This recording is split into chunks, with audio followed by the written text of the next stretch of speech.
All right. I think we're going to go ahead and start here. Hello, everybody. Welcome to the stream. I'm not a professor, but you can call me Nap. And welcome. Hope everybody's having a great day today. It's our normal Wednesday stream today. And guess what? We're going to keep up with the Halloween traditions and we're going to keep reading some good old ghost stories. I've been having a lot of fun with this. I think some of these stories I've been finding are really interesting. Also, it helps me get to work on my reading voice a little bit. Um, but yeah, I feel like the last two streams of it have been really fun. We found some really interesting and cool stories. All kinds of cool ghosts in them. I do what was it? It was oh, okay. So last time we did it, we moved to a different, because each stream we're doing a different state. We're doing the same time period but a different state. The first one we did was Vermont to get New England, and then not yesterday, Sunday we did Maryland to get kind of more like Mid-Atlantic, and then today we're going Midwest.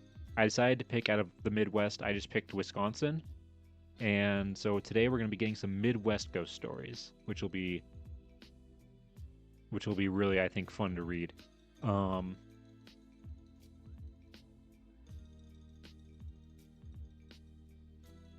but yeah, let's see what else. Something I have noticed, and I think I'll talk about this a little bit later, is that some of these stories that we've read in like other places, like the Vermont and Maryland ones, they are like they're the same story. We're getting repeats of the same stories because these stories were sent to all these different newspapers at the same time, to all these different locations. So it didn't matter or it doesn't matter like where exactly you search. Sometimes the same stories are popping up. So I'm having to be careful when picking these stories that we're not getting like any repeats or anything like that. Um, and let's see what else. Um, oh, uh, I don't know if you saw the news. If you haven't been keeping up with the news at all, the big news in the museum world right now is that, well, they pulled a heist on the Louvre, and they got away with some of that. It was insane reading as more details came out about that. And honestly, it proves. I said this on Twitter, um, but I'll say it here. This whole people stealing from the Louvre again proves something that I've been saying for years. And when you work in the museum field, this becomes very obvious. Is that just because a museum is very famous and popular does not mean they do the best job at taking care of their stuff. Hello, Aeon. Good to see you. Welcome on in. Hope you're ready to get spooked today because we're going to be reading some spooky ghost stories. But before getting into the stories, I'm talking about something else that's also spooky, which is the fact that the Louvre got broken into. um, yes, exactly. Yes, this is about the Louvre heist. Yeah, it's crazy. Like, just the more details and just honestly, from in my opinion, like if they haven't found those jewels yet, they're gone. If they do find them, they're going to be damaged or destroyed. Because that's why they specifically went after jewelry.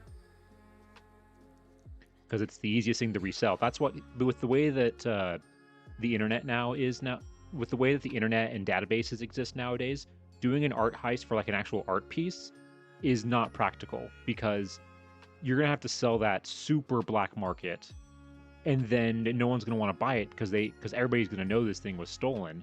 So you have to like just hide it somewhere, and so you're not gonna be able to show it off. So that's why they go after things like jewelry, because jewelry is very easy to break apart, melt down, and get at least some value. There's at least value in like the gems and the gold in the metals. Um, they just recut the stones, and that's it. It's the same thing. Similar thing happened, but like kind of different. A few years, like a year or two ago, it came out that there was a curator at the British Museum that was stealing gems and like rings and jewelry and stuff like that from their collection for years. And because a lot of that collection wasn't cataloged or inventoried, no one noticed it for so long.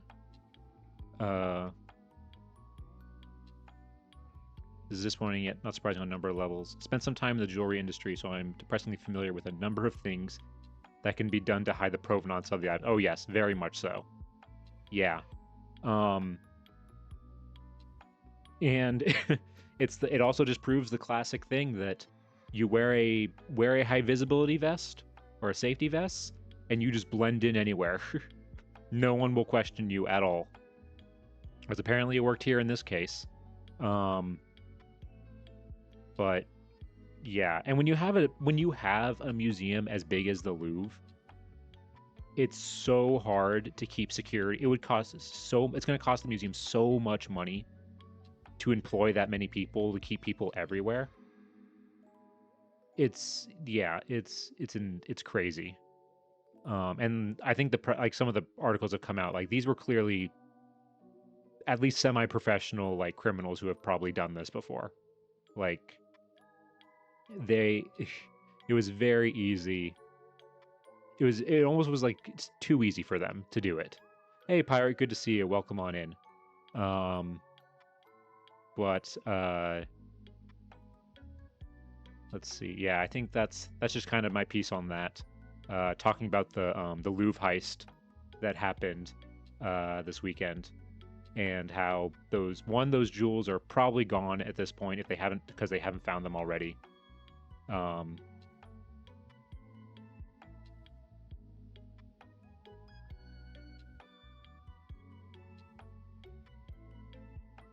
People have been trying to convince me about lasering jewels to permanently tag them. And yeah, can you explain how even current tech can be thwarted in minutes? Gold, silver, etc. can be easily melted down as you. Yeah, exactly. That's why these heists nowadays they go after jewelry and not after like actual like paintings or art pieces. Felt like an inside job. I honestly, to be 100% honest with you, I don't think so, because there's nothing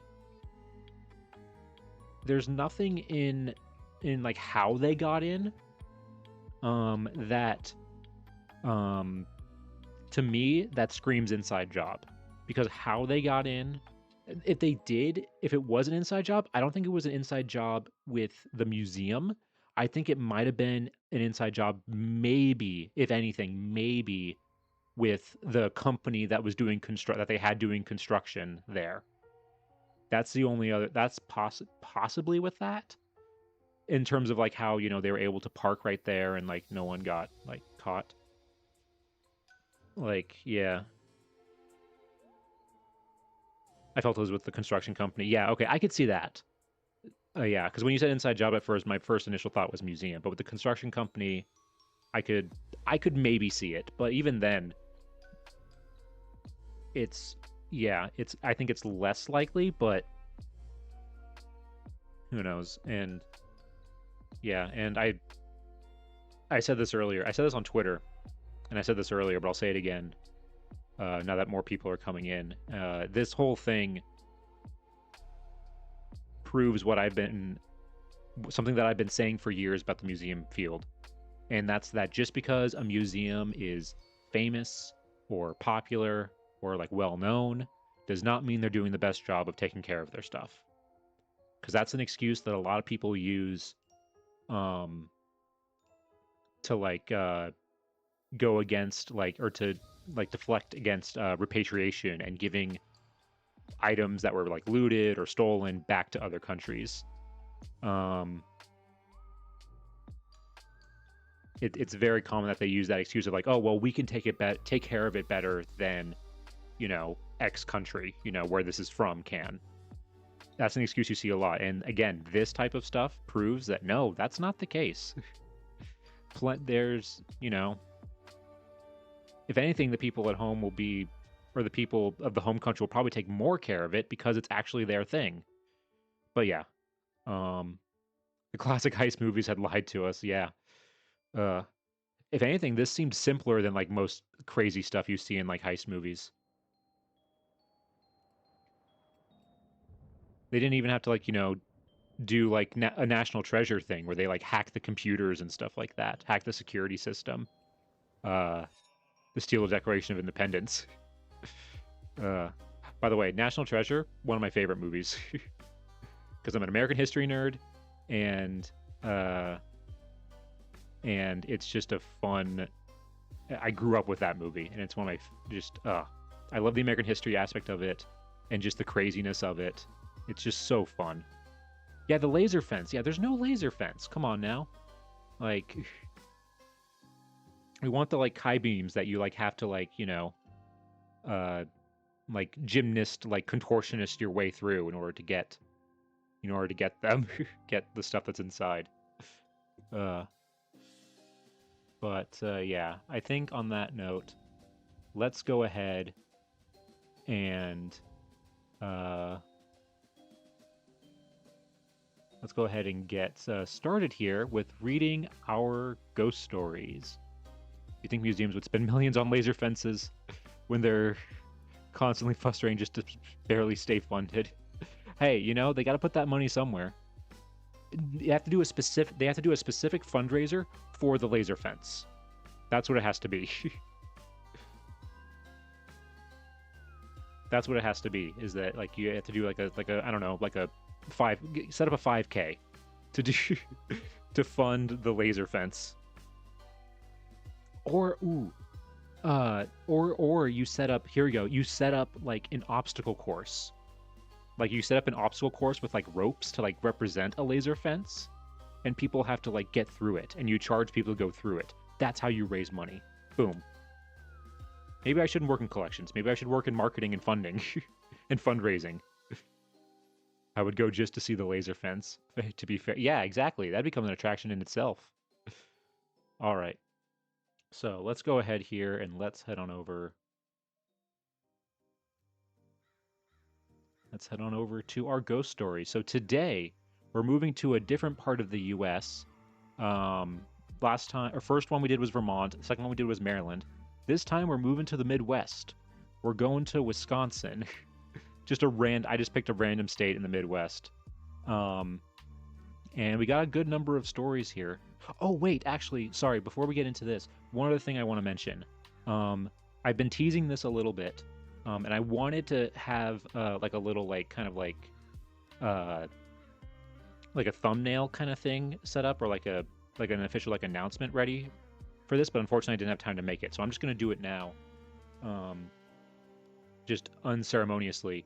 Our official Halloween stream on the 29th, on next Wednesday, 1 week from today. We're not going to be reading ghost stories. We're going to be doing something that I've actually been researching the past 2 weeks. And it's about my favorite historic house of all time that is also famously haunted and ghost story, and has tons of ghost stories associated and legends associated with it. So, hold on. And I don't have a thing, so I'm just going to show you a picture of the house. And it is... I'm just going to pull it up here. And it is, drumroll please, the Winchester Mystery House. That's what we're going to be going... that's what the museum / historic house we're going to be talking about. If you don't know, this house is it's such an amazing house. It is a huge Victorian mansion in California. I've been to this place several times, and it is so cool. Just from an architecture standpoint, it has amazing Victorian Queen Anne like decoration and siding. The mansion is like 100 and something rooms. You can see it all like spread out here, and it actually originally was bigger, but unfortunately a lot of it was destroyed in the San Francisco earthquake in 1906.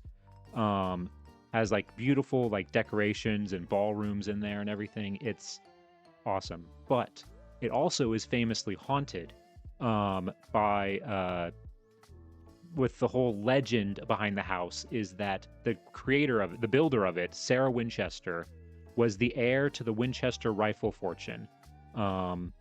And when her husband died suddenly, She was told by a medium that the ghosts, the spirits of all the people that were killed by Winchester rifles, were basically cursed the family and killed her husband, and that she had to move out west and build a house, a weird house, a crazy house that made no sense. Ceilings, stairs going into ceilings, doors that open in the walls, things that don't make sense, to confuse the spirits so that way they will not get her. That's the legend. And what we're going to be doing on our stream on Wednesday is debunking the legend. We're going to be going... I've read this book. It's a really great book called Keeper of the Lab... or Trapped in the Labyrinth, which is a book about Sarah Winchester that completely removes the legend, completely takes away from her, and shows her what more of the truth of who she really was and how she wasn't this crazy medium, spiritualist person that they tried to make you think she was, and how there are actually logical explanations for why the house is the way it is. And that's what we're going to be going through on Wednesday. So I hope to see you guys there. It's a really cool story, and it's a cool legend and an even cooler story, I think. And the house itself is amazing. If I somehow made stupid lottery money, I wouldn't buy one of those modern minimalist gray block, white wall millennial gray houses. Nah, I'm not buying one of those mansions. I'm building another Winchester mystery house. That's what I'm doing with my money. I want it to be extra as hell. But yeah, so that's what we're going to be doing. That's what we're going to be doing on Wednesday, so I hope to see you there. Let's see. I keep getting annoyed at all the commenters who keep dunking on the Met Costume Gala because the way the museum is constructed means that they're stuck finding their own funding. The event is how they raise money. Is it ideal or effective? Debatable, but name another way to get lots of money annually. That sort of stuff works. Yes, I mean that is the debate. People have been debating the effectiveness of that and the ethics behind it forever, and they will keep doing it. But unless it gets to a point where the Met stops making money off of it, they're not going to stop. Did the medium own a construction firm where she told her to go? That was my theory at first, but I don't want to spoil anything. I want to save it for the stream, where we'll go over what actually happened with that.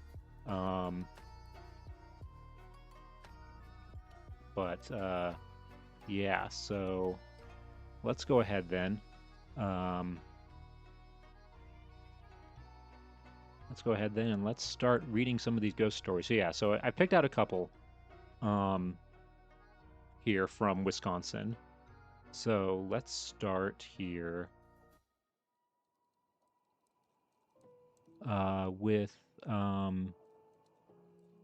let's start with this one. This one is more, I believe, yeah,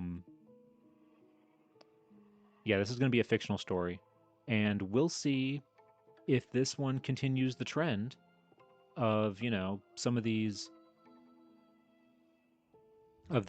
stories ending without it actually being a ghost, which is constantly what's been happening with these.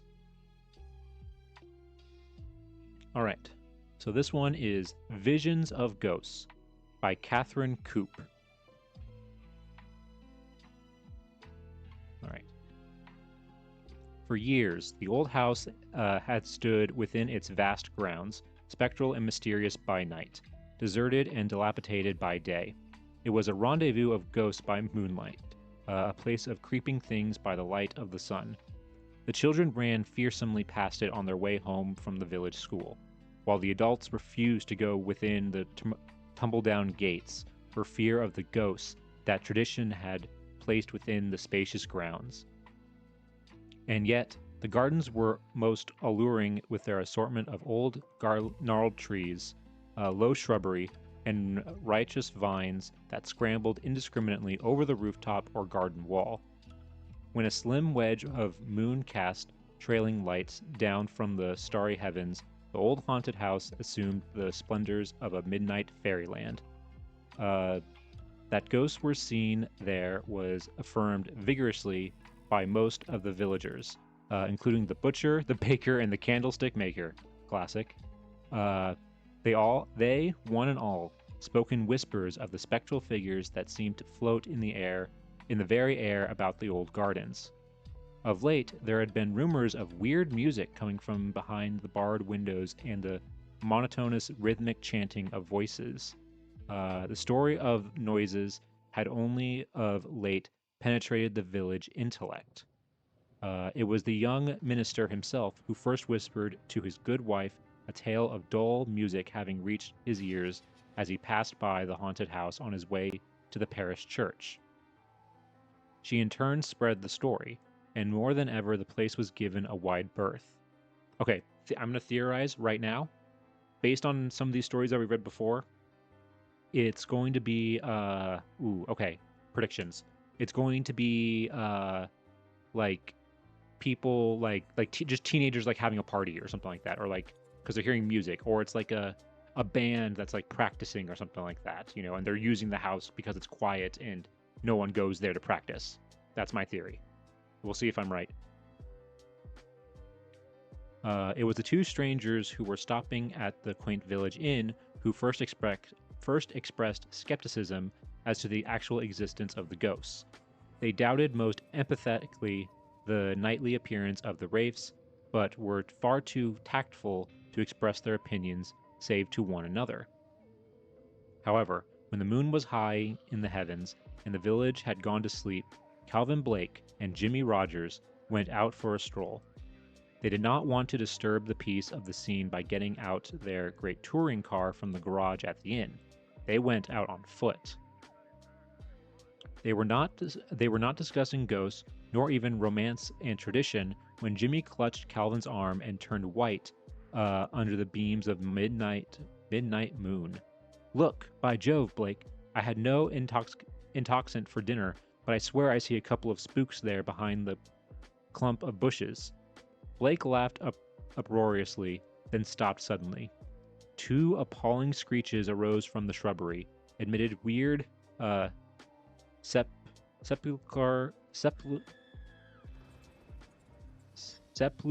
sepulchral groans, and vanished into the very air. Or so it seemed to the men who beheld the flight. The two men, petrified for the moment with something akin to fear, stood still and gazed blankly at each other. "Are we sober?" Blake was the first to regain speech.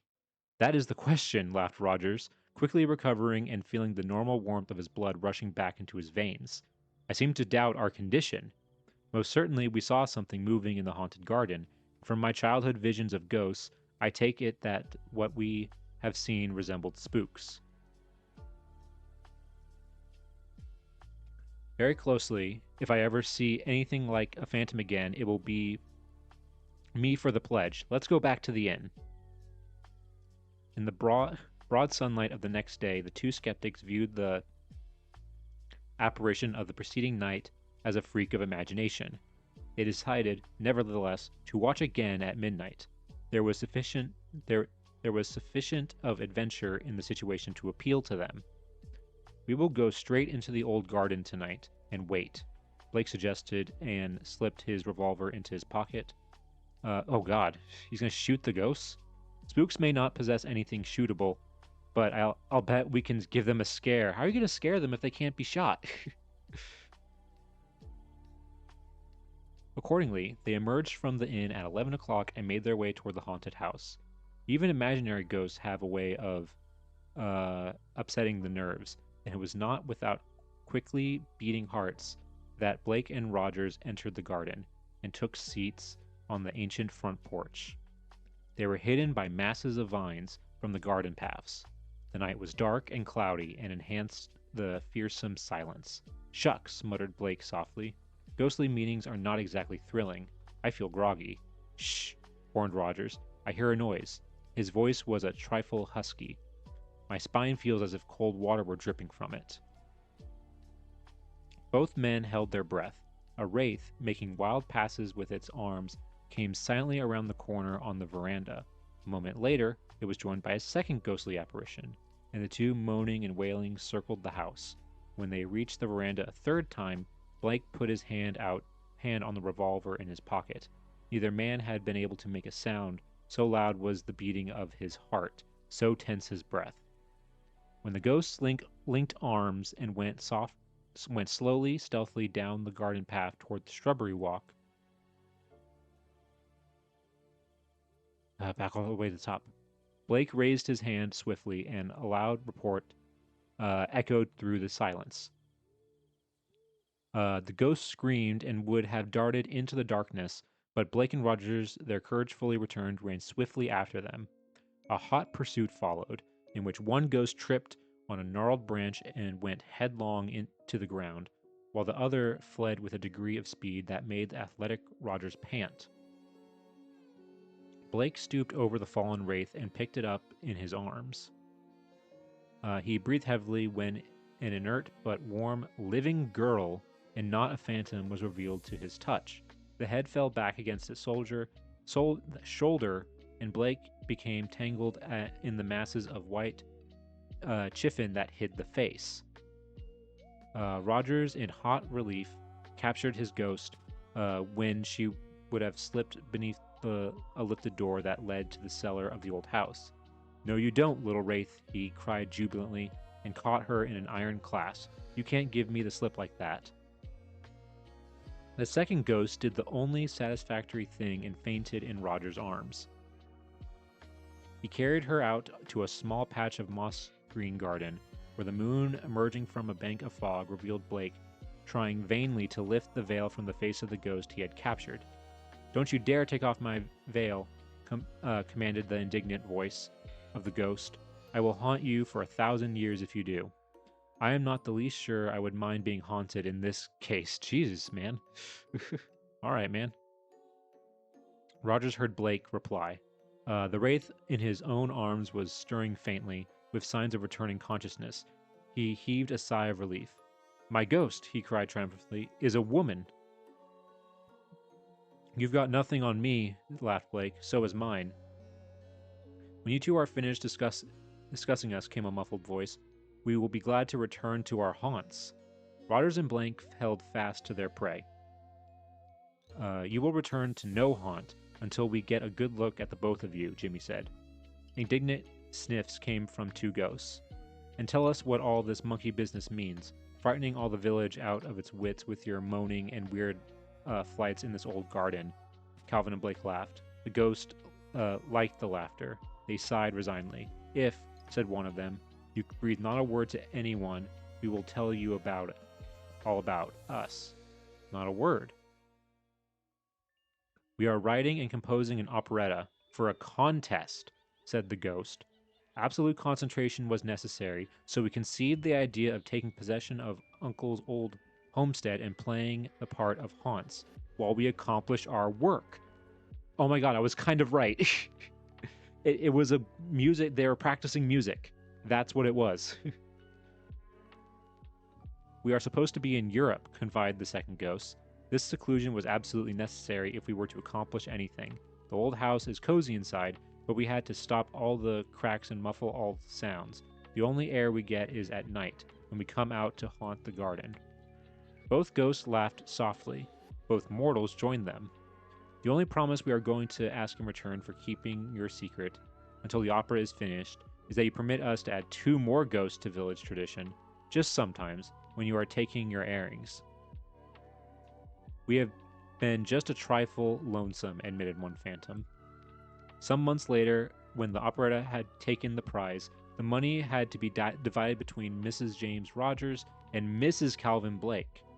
Ghosts and cupids and mortals seemed happily mingled, and if the village lost its traditional haunt, what did it matter? Wow. That was more of like a romantic story than a ghost story. I get it's keeping up this tradition of just like it's never actually ghosts. We've only got yesterday. or not yesterday, Sunday's stream we had one story the whole time from the like 2 streams we've done this. We had one story where it was actually a ghost, which is crazy out of all the ones that we've read. It is kind of cute, you know? Yeah, it is. It's very old-timey, you know. It feels like something from the early 1900s. Um, but you know, uh, and it's cool that they won. It would suck if like it ended and it's like, oh, they didn't win. um, but yeah, no, this is a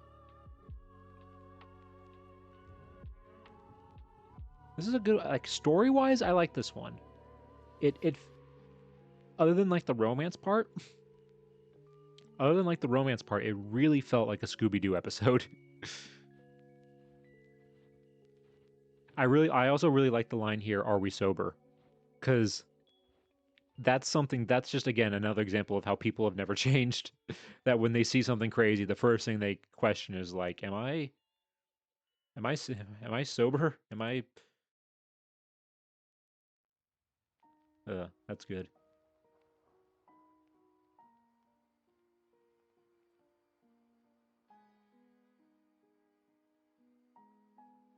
That could be a really funny short TV series. Honestly, I've thought something that I got like the idea for. I mean, I have no way of actually ever doing this, like, but it'd be really interesting if like somebody like took these stories that we're reading, you know, like these types of stories, and like made like Twilight Zone style like anthology like episodes of like TV show, or like um or animations or something like that. Like bring some of these, like, you know, stories back to life. I think that would actually be really cool. Because some of them are pretty good. Um like this one. I actually really like this one. Just in terms of like how it's, because some of them are like a little like difficult to figure out what's going on. Some of that's just because of the old language, you know, that they use. So it's a, but this one was really well. It was well written. It was easy to follow. Um, the characters are good.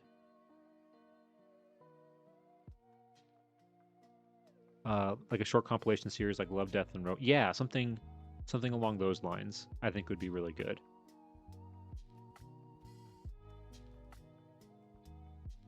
And there's tons of these stories, so you have tons of material to work with. And because, you know, the copyright is 1914, you know, all these are like over 100 years old. You don't have to worry about copyright, so you can just do it.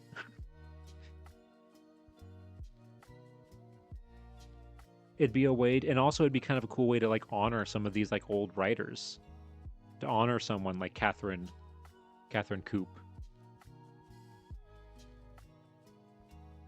All right, let's go ahead then. Let's move on to our next story here. All right, let's go ahead. Let's go a shorter one, and one that's supposed to be possibly a real, like, it's not a fictional story. It's like a real situation. And apparently, while this is in a Wisconsin newspaper, apparently the story comes from Hawaii. And it says, "Ghost forces man to write. Invades American's bungalow," says Hawaiian. And this is before Hawaii was a state. It was a territory at this point.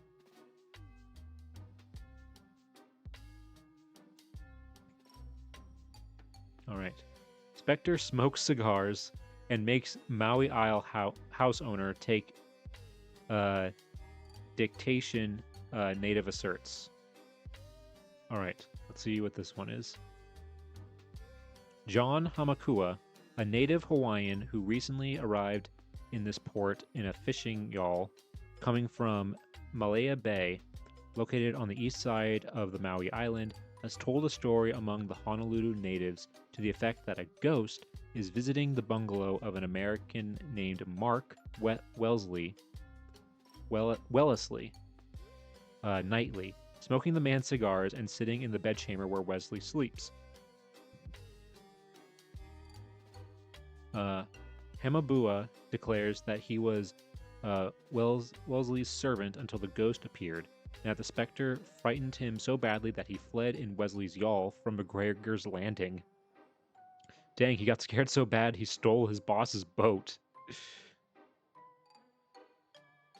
Wellesley is not afraid of the specter, says Hamakua.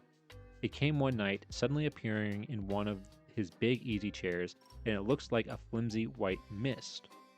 When I first saw it, the thing smoked one of Wesley's best cigars while sitting in a big chair. When the ghost lighted a match, its misty outline was not visible. I saw it while attending Wesley, and was so frightened that I could not move. And the mystic thing looked at me, smiled, and sat down in the big chair and crossed its legs, which looked like fog, and started to read some lines on white, mist-like paper, which was in one of the hands. Okay, wait. So is this? How do you know if it crossed its leg? Is it like a person, but like it's just like misty? I'm trying to figure out like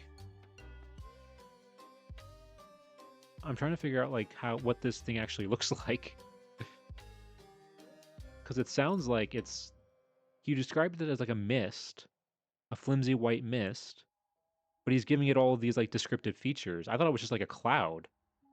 Or is it like a person, but they're like corporeal and like see-through? They look like they're a person, an outline of a person, but they are mist. I could not escape except by passing by the chair, so I got back in a corner and looked on. Wellesley sat on the edge of his couch and gazed at the ghost for a while. He then threw a shoe at it. The shoe landed in the chair with great force. In fact, it went right through the fog-like outline of the human being. But the ghost's face wrinkled in a grin, and when he laughed, there was a noise like the creaking of a rusty hinge on a door. Wesley said, "What's the big idea, Mr. Shadow?" The ghost pointed with one hand to the mist like sheets of ghostly paper in the other and replied, "I've come here to dictate a story written by another spirit in the spirit world. You will have to take it down and later spread it broadcast to fiction lovers." Wesley picked up the mate to the shoe he had hurled at the specter the first time and threw it with all his force at the ghost, but the ghost wheezed even louder than before in laughter, and said, "Get the pen, ink, and paper from the drawer of that writing desk and start." The ghost pointed a finger at the desk. "Can I send my man here for another man at the landing who writes shorthand?" Wesley asked the ghost. "No," the thing said. "Anybody else would be afraid of me, so get to work." Wesley seemed to figure there was nothing else to do to get rid of the specter, and so he went to the table within 2 feet of the ghost, who sat with his legs crossed in the big easy chair. "It will take several nights in which to finish this task, and then I will return no more to bother you," the ghost said. Wesley smiled at it, and the ghost smiled at Wellesley, and I rushed past them out the door, fled to McGregor's Landing, jumped into Wesley's yawl, and have sailed through the islands for weeks, bound for this port. Jeez. Your boss is going to be pissed when he finds out you stole his boat. I feel like you would probably get arrested, too. Okay, my theory with this one is that Wesley is a writer. Like, he actually is like a writer, you know, or is trying to be a writer, and this is one giant marketing ploy. So they can, like, you know, sell more copies of this story. Because it'll be like, oh, look, this story was written by a ghost. So it has to, you know, it has to sell, you know. I mean, if I heard a story was written by a ghost, I'd be interested. I wish we knew what the story was. Also the fact that Wellesley is like just immediately like okay with all this and is not like terrified or confused or is like ask any follow-up questions of like who are you or anything like that. Just like he just throws some shoes at it and it's just like, okay, yeah, I'll do your bidding. I'll do what you say.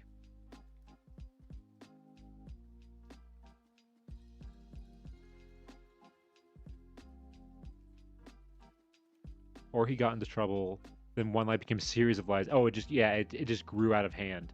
Yeah, that's another. Yes, like okay, I think yeah that the servant.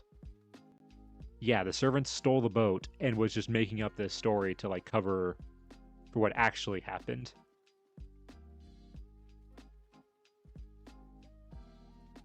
John Hamakua.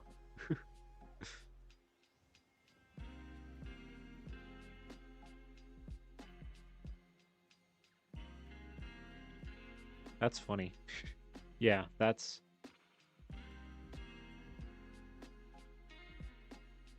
an interesting story. Not really that's I mean, it wasn't that scary because the ghost was so just nonchalant and just like sitting there smoking a cigar. Or the other theory is that somebody actually did break into his house and because of the cigar smoke, it looked like a ghost. And he's just really good at like hiding pain from getting hit by a shoe.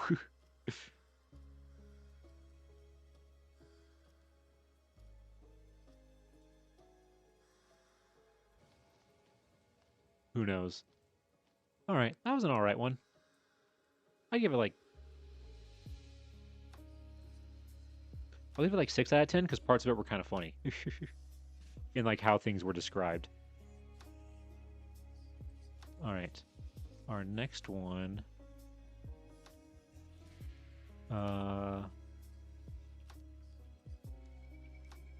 Let's go ahead.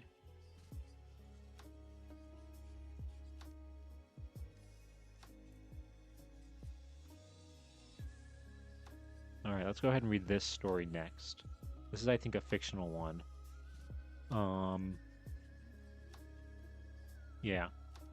Our daily Haskin. So this is just like a daily thing. Ghosts and Rent by Frederick J. Haskin. And this is apparently from Baltimore, Maryland. So it's interesting that when we were looking at Maryland ones on Sunday, we did not see this story. I do not remember seeing this story.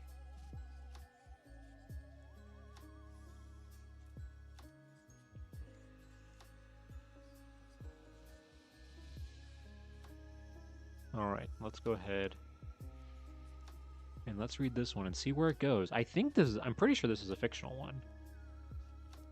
We'll see.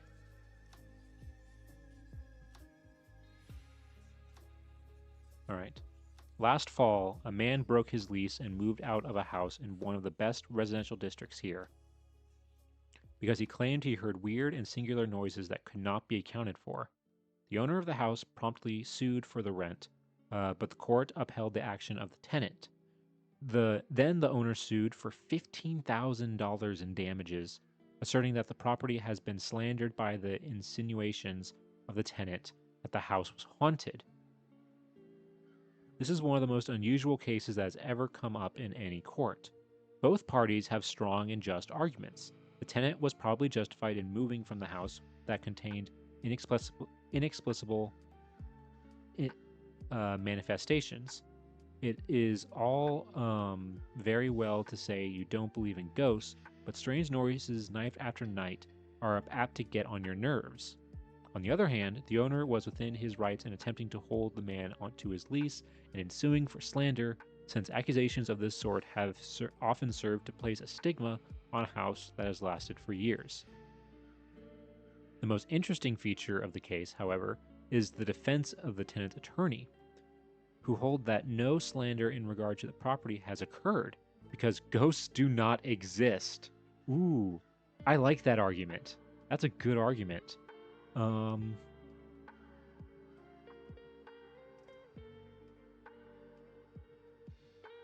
mean, yeah, just like it's kind of like it reminds me of like Miracle on 34th Street. It's like the opposite. They have to prove that the man is Santa Claus, but here it's like there's no slander. Like the slander is. Well, wait, hold on. But if that means that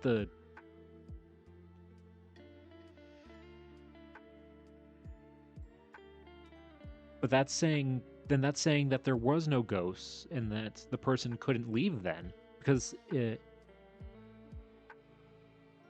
because those are the tenants' attorneys that are saying that. If the tenants' attorneys are saying that, they're basically saying that there is no ghost, and then therefore the guy couldn't leave.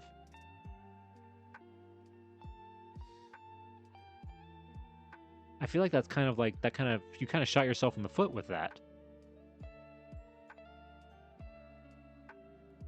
According to Judge O.A. Lucas, who is hearing the case, this is the first time the question of spooks has entered the courts of Baltimore, and it is doubtful if precedent may be found anywhere in the legal annals of this country.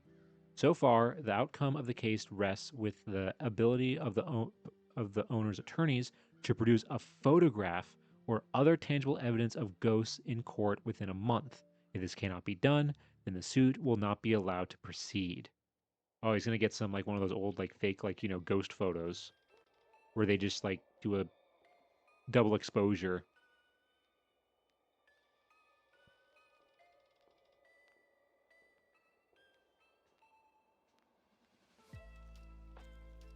Ghosts, their habits, their haunting grounds, and their victims have been the cause of immense discussion and contention throughout history. Since the London Society of Psychic Research began its investigations, a haunted house has taken on a new prestige. It is more in the nature of a valuable possession to be carefully preserved for future generations than a horror and annoyance to the neighborhood. An enterprising businesswoman who keeps a roadhouse not far from Baltimore purposely spreads tales concerning its spooky character, of a mysterious veiled female ghost who always appears at midnight, etc. As a result, the curiosity of the whole countryside is tremendous. It is one of the most popular resorts in Maryland, and the income of the proprietor is an effective testimonial to the commercial value of ghosts. And that's something that still rings true today. There are so many places, hotels, historic sites that use ghosts as a way to lure people in. Hence, the Winchester Mystery House that I just brought up, earlier.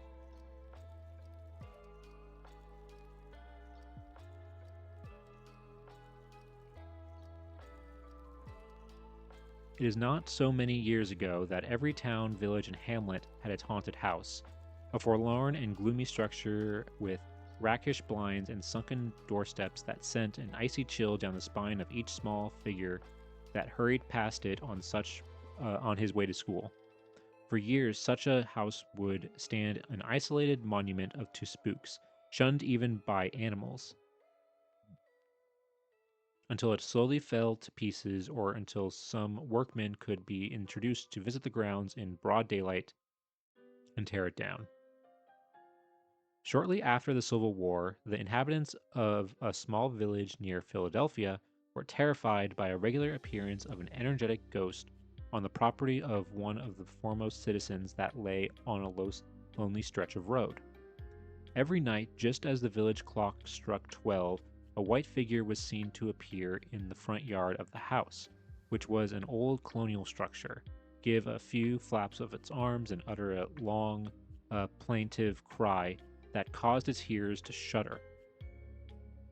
No one could be persuaded to go past this house after dark, and those who, through urgent necessity, would have done so, could not make their horses pass it. This was the state of affairs that existed when the owner of the property came home from the war.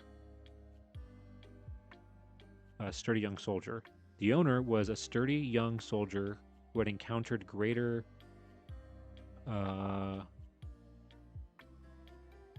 terrors than spooks on the battlefield, and who refused to be impressed by any of the stories told by the villagers. When he had finished, he asked only one question: what had become of the stableman whose business was being run by a visiting relative? The stableman had gone on a business trip south, the people said. A few nights later, alone and on the white horse he had ridden in the war, the soldier galloped off in the direction of his property against the tearful advice of his friends and the townsfolk. He had great difficulty in persuading his horse to enter the front yard of the house, but finally he drew him up in the shadow of a tree and waited for the mysterious specter to appear. He was not disappointed. Just as the reverberations of the village clock died away, the front door opened and a white figure appeared. walking majestically down the steps and in the very direction of the soldier, who calmly cocked his pistol. "I'm going to count to 3, he told the specter in a steady voice, "and if you don't throw up your hands, I will shoot." The ghost remained silent and steadily advanced, which caused the soldier's horse to plunge madly about in a circle. At the end of 3, however, the soldier managed to shoot, and the white figure gathered its robes about it, tore off its mask, and fled. A few days later, Sailman reappeared in the village with a bandaged arm, and from that time on, the ghost ceased its midnight walks on the soldier's property. Wow, even like the side story in this one is being used to like disprove ghosts.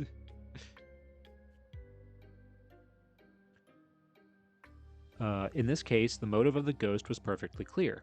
Before the war, the stableman wanted to buy the soldier's property, but the soldier did not care to sell it, and therefore made the price prohibitive. The stableman thereupon conceived the idea of haunting the place and making it valueless so that the soldier would be glad to sell it at any price. Unfortunately, all he gained was a great deal of lost sleep and perhaps the amusement of watching the scared villagers. I'm starting to wonder if, like, these were, like, actually influences for Scooby-Doo.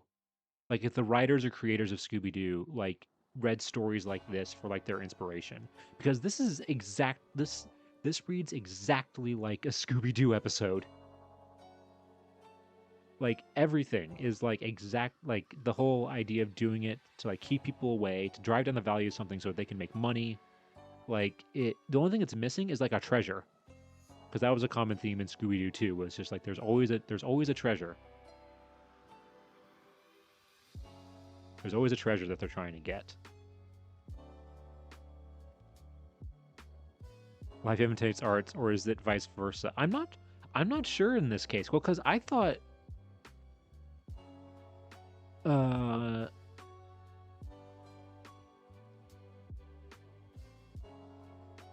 yeah.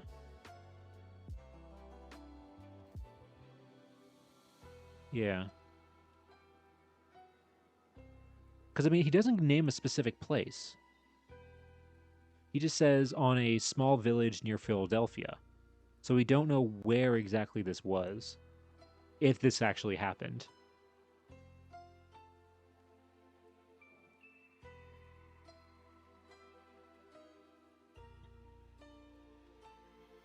Alright. Let's keep going here. The desire to frighten people is born in almost everybody, at some time or other. Who has not, at some early period of his existence, delighted in jumping suddenly at people from behind a door or from beneath a table, making startling, unearthly noises and wearing hideous headgear on Halloween? I'm guilty of that. Again, people have not changed in the past 100 years, and even before that, honestly. To this childish characteristic alone have been attributed several serious haunts that have mystified people for centuries. For example, many years ago, the Wesley family in England was troubled by an interlude of ghosts. The Reverend Samuel Wesley is principally known to posterity as the father of John Wesley, who founded Methodism. But he was also the father of 17 other remarkable Wesleys. At the time the ghost made its appearance, the family was living on the somewhat isolate Isle of Axholme. The boys were away at school, and the household consisted of Mr. and Mrs. Wesley and 7 daughters. The servant girl was the first one to be visited by ghostly manifestations, which occurred outside her bedroom during a long series of blood-curdling groans. At first, the family laughed at her, but changed its minds a few nights later when knocks, groans, and various peculiar noises were heard in different parts of the house. Pastor is neglected.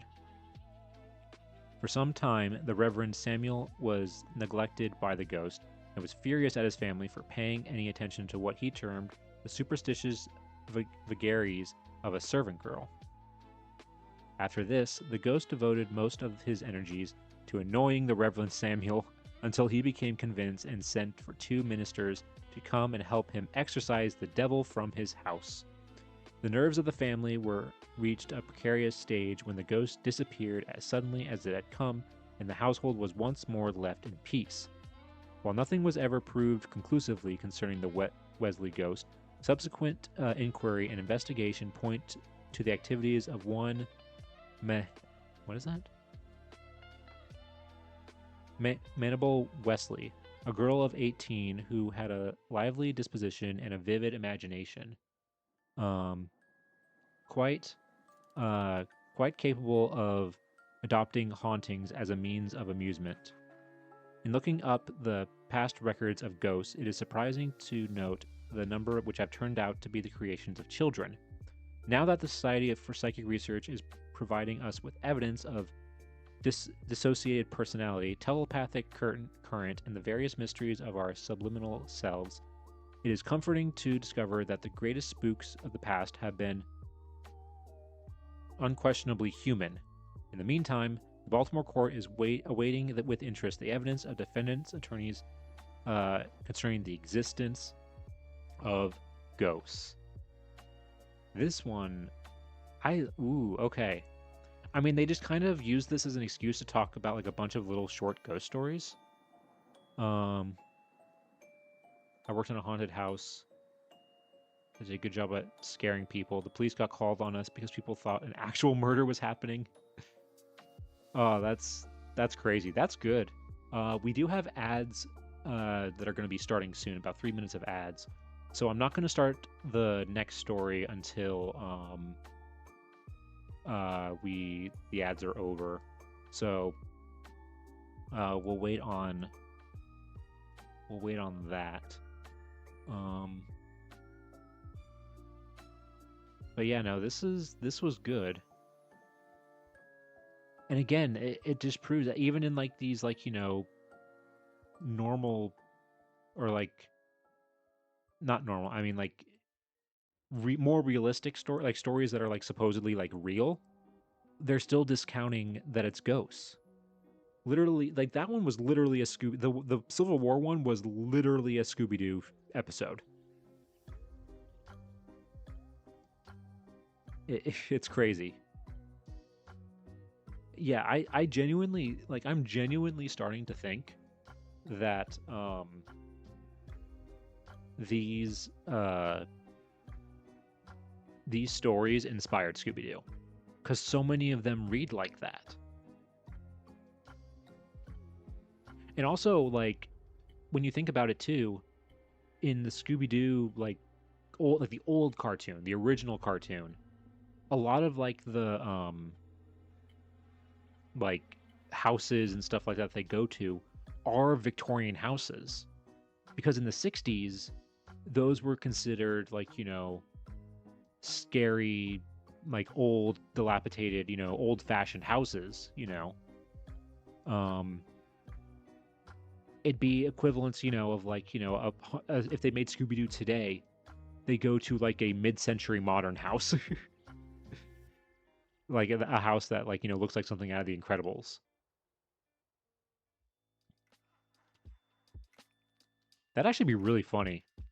I wonder if somebody's actually done that, because that's what the equivalent. That's how old roughly those houses would be to the people in like the 60s.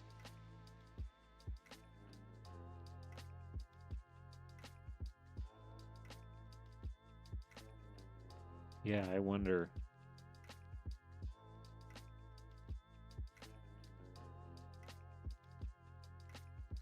I think I really want to keep this Civil War one, like keep this as like a and remember it, and like I'm gonna save this article because that's like a prime example of like how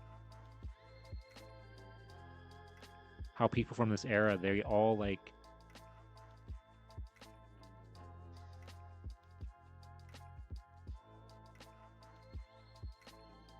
they all just claim that there are no ghosts. There are no ghosts. But I mean, he does talk about here at the end, like talking about how the Society of Psychic Research, evidence of dissociated personality, telepathic current, and various mysteries of our subliminal selves. So these are like I'm guessing like they're talking about like telepathy and like, you know, stuff like that. In this.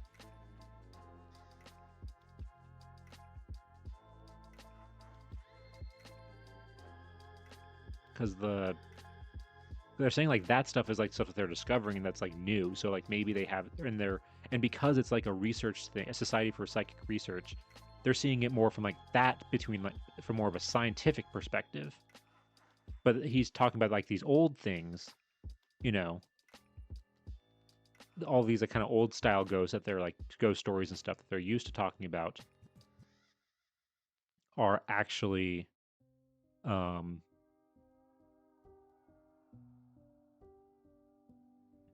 are actually just kids dressing up or like not real, basically, is what he's saying. Which I think is really cool and fascinating, honestly.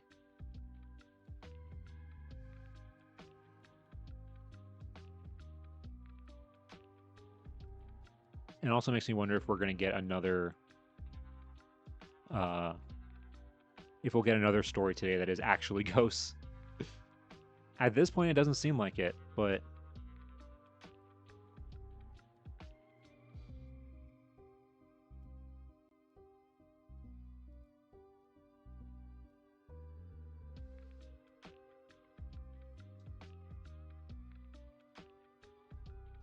all right, I think we're done with the ads.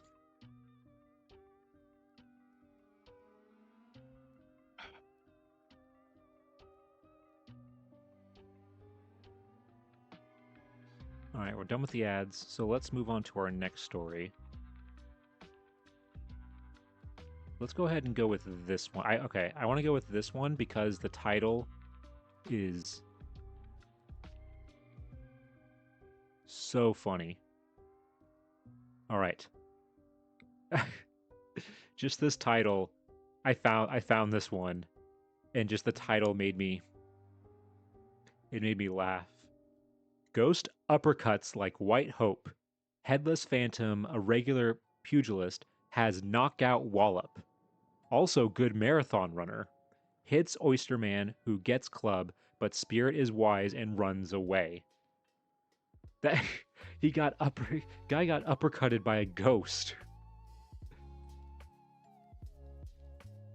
That is that is good. Okay, so let's see what this is. I'm very excited to read this one. Apparently this one's from Freeport, New York. And it's from September 10th, 1914. So 111 years ago. All right. Freeport has a ghost without a head that can see a club and is afraid of one. Just ask Elijah Raynor. He saw the ghost, and Elijah's word is good in Freeport. But the ghost saw Elijah first, even if it has no head and it slapped him on the back. Elijah is a retired oysterman, and he says the ghost fetched him Heimlich between the soldiers like the main boom jibbing, while you are leaning over a Long Island bushel of cherry stones raked off Barren Island shoal. There were like a million phrases in that sentence that I did not know.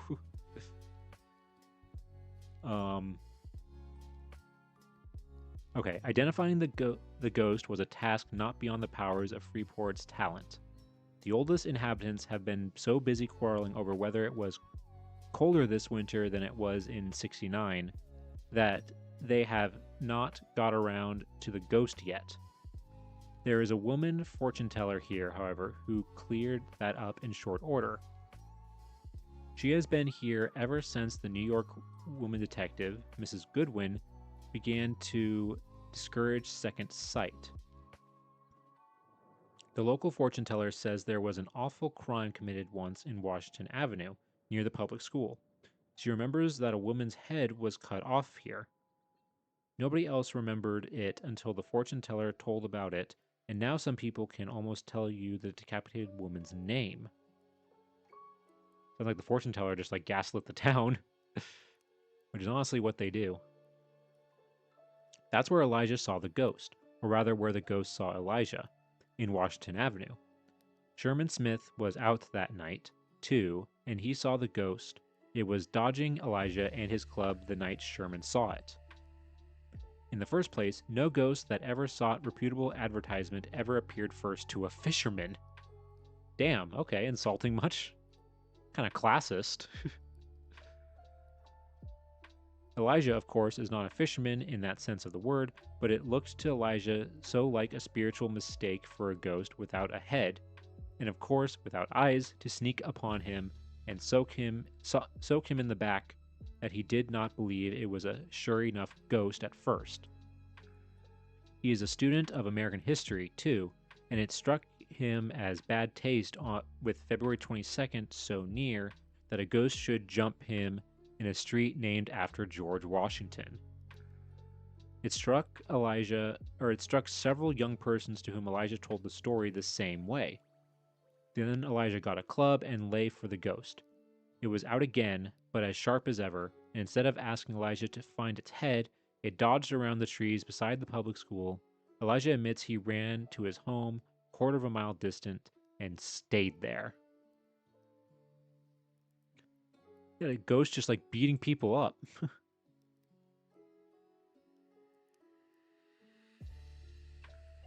This is an aggressive ghost.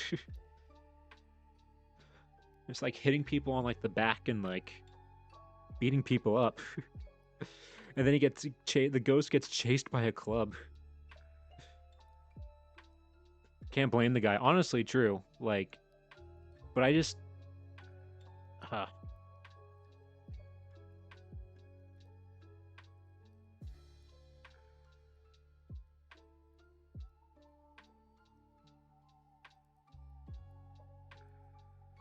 and I don't know. I'm just picturing like in my head, like when he says that he like chased the ghost, I'm picturing like, the classic, like, like bed sheet, like white bed sheet ghost, like being chased by a guy with a club running through the trees. Also, this is in 1914, so he's probably wearing,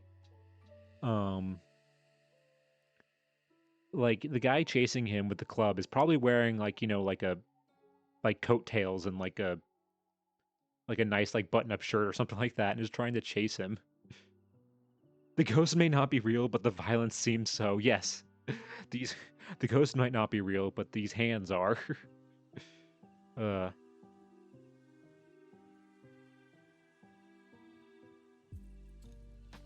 that's yeah.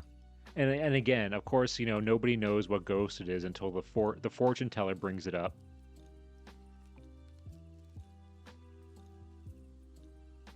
Then, of course, suddenly everybody remembers as soon as the fortune teller brings it up.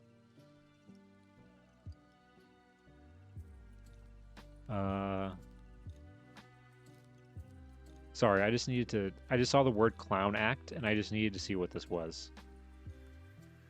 Porphyry acts. LaBelle and Berger comedy acrobats.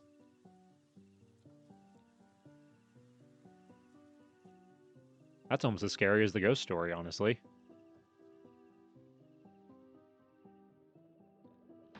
Especially like it looks like the crying. The old black and white, like, and like pixeliness of it doesn't help.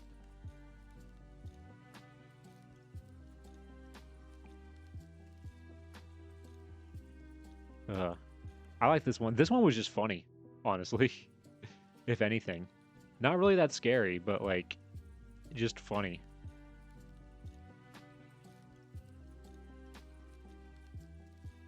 All right, let's go ahead. Let's read this next one. This looks like it's a looks like it's a fictional story, like the other ones.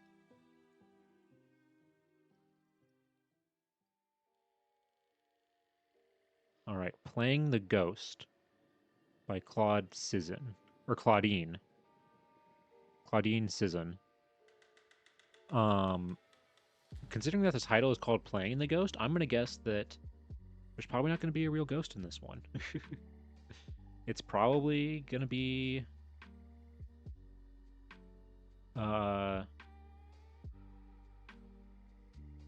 somebody dressed up as one.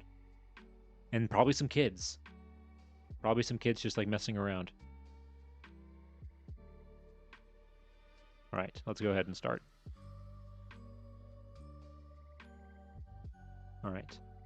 If Judge Lester had been a superstitious man, he might never have become a judge. It was on Friday that he accepted the nomination. It was on the 13th that he came down with his contribution to the campaign fund. It was on another Friday that the convention nominated him, and it was on the 13th again that the recount of the votes proved that he had actually been elected by a majority of 23 votes. Ooh, and on Friday the 13th, even back then, this is from 1911. I wonder when that started. I wonder when the whole Friday the 13th like superstition started. Again, had the judge been a superstitious man, he would have hesitated before buying the manor house known as the Maples. Only 40 rods down the road stood what had come to be known as the Ghost House. It had been a fine place in its day, owned and tenanted by gentility and wealth. But things had gone wrong, and the lawyers and chancery had come to the feast. The house had been abandoned, and it was in decay. Farmers without the fear of the law before their eyes had helped themselves to doors and other things, and the small boy had seen to it that not a whole pane of glass was left. From abandonment to pillage, decay and ghosts is a natural transition. The stories came to the ears of Judge Lester, but made no impression. If there were ghosts, he'd have them arrested and brought before him, and on conviction, which was reasonably certain in every case. The sentence would be for not less than 3 years and 4 months, and not more than 6 years and 8 months. Dang. I mean, I guess it's technically trespassing. That seems even harsh for trespassing. When the judge's wife came to hear of the ghosts stalking about so near her every night at midnight, she shuddered. Not so with the daughter Callie, however. She'd always wanted to see a real ghost, and to shake hands with it if it was a well-behaved one, and here was her opportunity. Perhaps a witch or two would be thrown in for good measure. His honor went his way without heeding the fact that the number of ghosts seemed to be increasing as summer drew on, while at the same time the number of his chickens was steadily decreasing. Whoa, that is a creepy image. Look at that. With like the shadow behind him and like the shadow on like half of his face. That's really good. That's a really good one.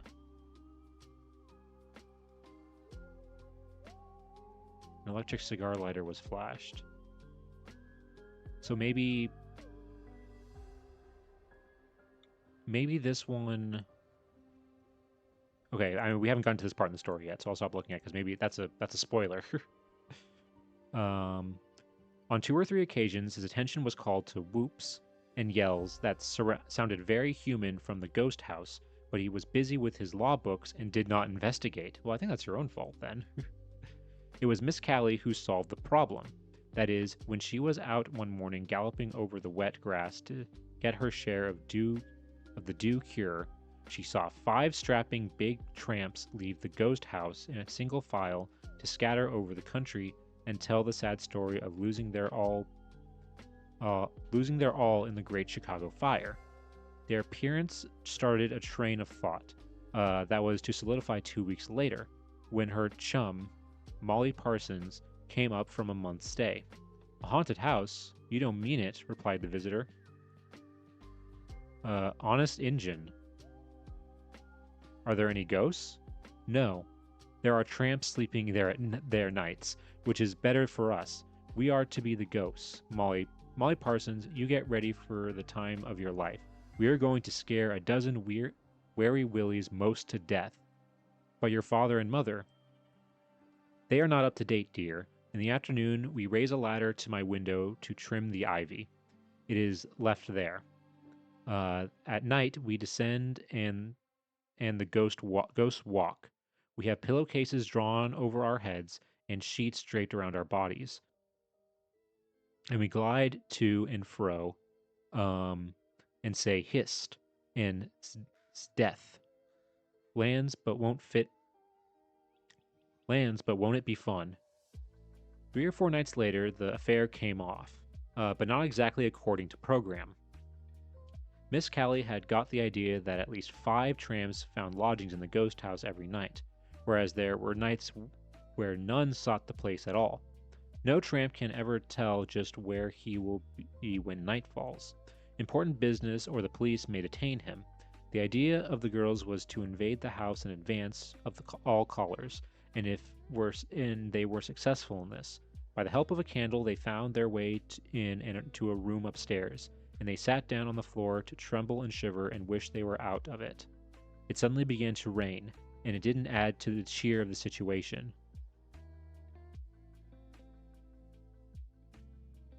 No tramps. The only ghostly figures were the 2 girls, sitting with clasped hands on and their backs to the wall. The situation was solemn. It was weird. It was uncanny. There wasn't the least bit of fun in it.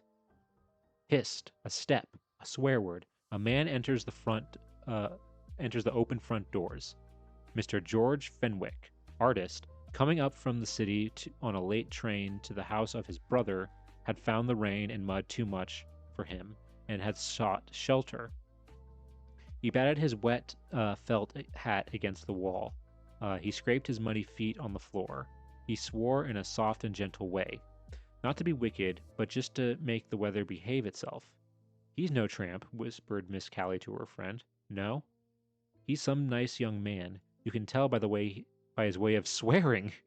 I wonder if he's heard about the ghosts. That's okay. Apparently, how you swear can help determine your class. Shh, he seems to be listening. I hope he is. I'm going to scare him bald-headed. Callie Lester, if you utter the least sound, I'll... But the sound was uttered. It was a long-drawn groan, just such a groan as a man who had got struck while crawling under a corn crib would utter. The silence downstairs could have been cut with a knife. Another groan, ending with a wail, such a wail as a strong man utters when he gives up his fight with the mad waves and sinks to the bottom of the tossing sea. Of course, the wail is uttered before he reaches the bottom. There are movement of feet downstairs, and then a voice called up. Anyone up there? If so, don't try any of your tricks on me. Oh, was answered. This sighing, wailing, groaning, agonizing sound was made by Miss Callie Lester, while Miss Molly Parsons was trying to hold a hand over her mouth. It should have brought about the bald-headed act, but it didn't. Somebody downstairs muttered something about tomcats, and then feet were heard of one ascending. An electric cigar lighter was flashed. A man stood in the door of the room, and the 2 girls gave utterance to shrieks. Good evening, ladies. Waiting for the storm to pass, I suppose? Something new in evening costumes, I see.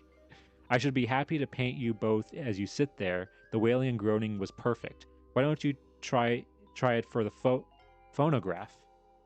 Sir, replied Miss Callie as she scrambled up. We are 2 girls. We came here to play ghost and scare away tramps.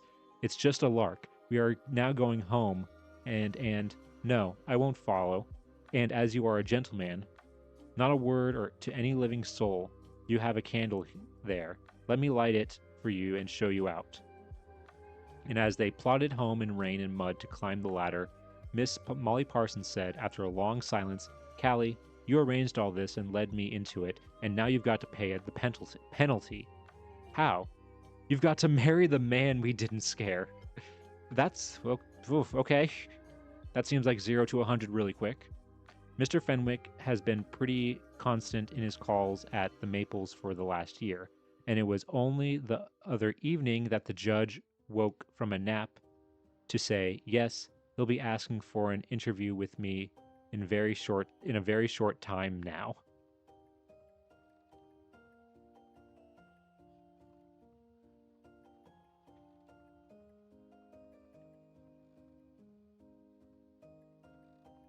Huh. I mean, I think it was kind of funny.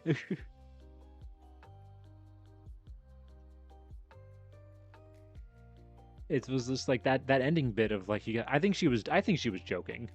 Like I don't think she was serious, but like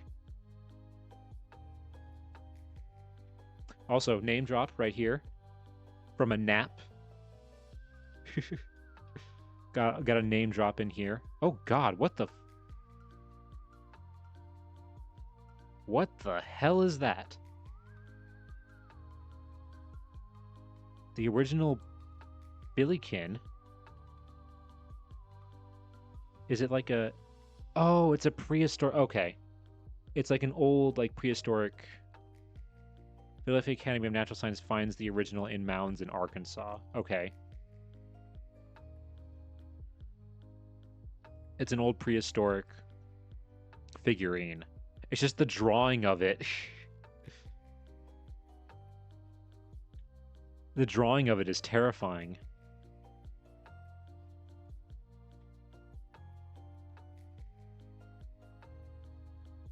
Hold on. Billykin. Hold on. Let me look that up real quick and see if that's actually a thing.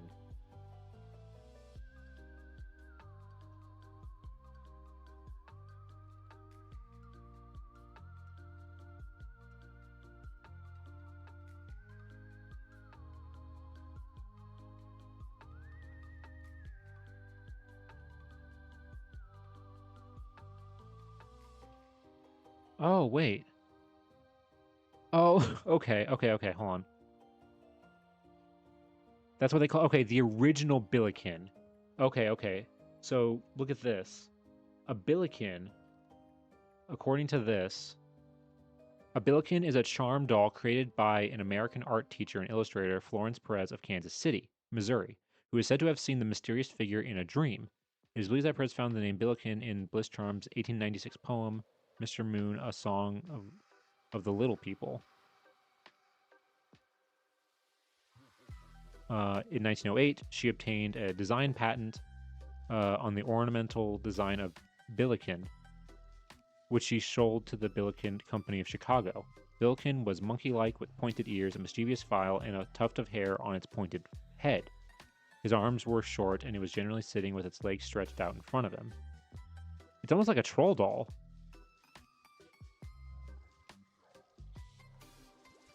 That is terrifying. And I guess, okay, and what they're saying is that,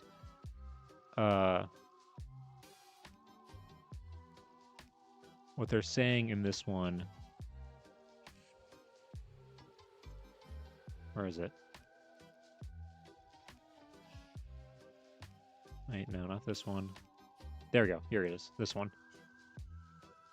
They're saying that this that they found is a prehistoric... I mean, it's just a figurine. That's all this one actually is. It's just an ancient figurine that I guess kind of looks... I could kind of see the comparison, but...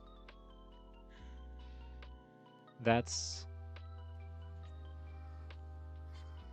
Also crazy how she drew herself right here. Or how she was drawn. Because that's the creator right there. That's an amazing drawing. With like the like sitting and the stance and everything. Like how she's leaning and stuff. The hair. And this is in 1909. It looks very like... I don't know, just like not as like, you know... It looks more like just open and just like not as... Because like you kind of pick... Like women from this time, women's outfits and everything. You think of more of like, you know, kind of like... They're like covered, have hats, and like, you know... Like bigger, like poofier kind of like, you know, outfits and stuff like that. But that's very form-fitting. That's really cool. And what a crazy... You never know when you look at these old like these old newspapers what you're going to find. Sometimes you might, you know, find this terrifying monster. Also, he has like feet hands. They look like feet.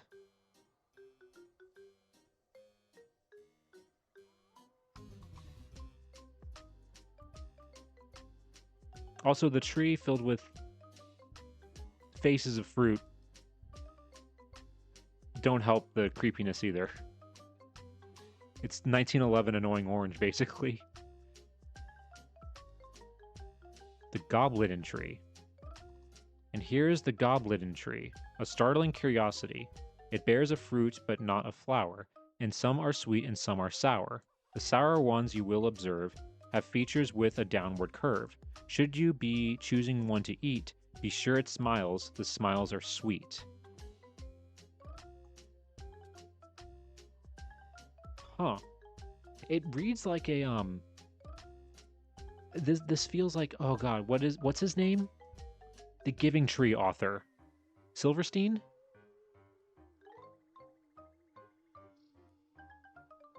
It feels like a Giving Tree kind of like that kind of like poem. I think Silverstein is his name. Yeah. Huh. Interesting.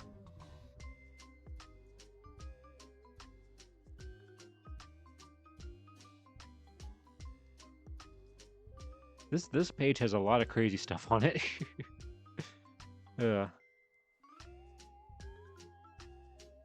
This was a good story. I liked it. Kind of had a funny end, you know. Again, but again, this one very quickly from the beginning was like, oh, there are no ghosts.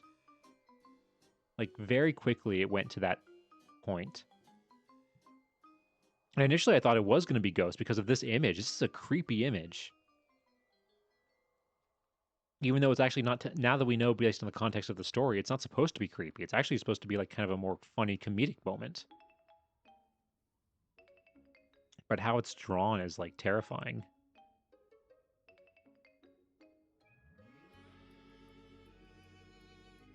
This could be like a, it feels very much like a, you know, like, oh, like, you know, your demons behind you or something like that, you know? Something trying to convince you to do something evil.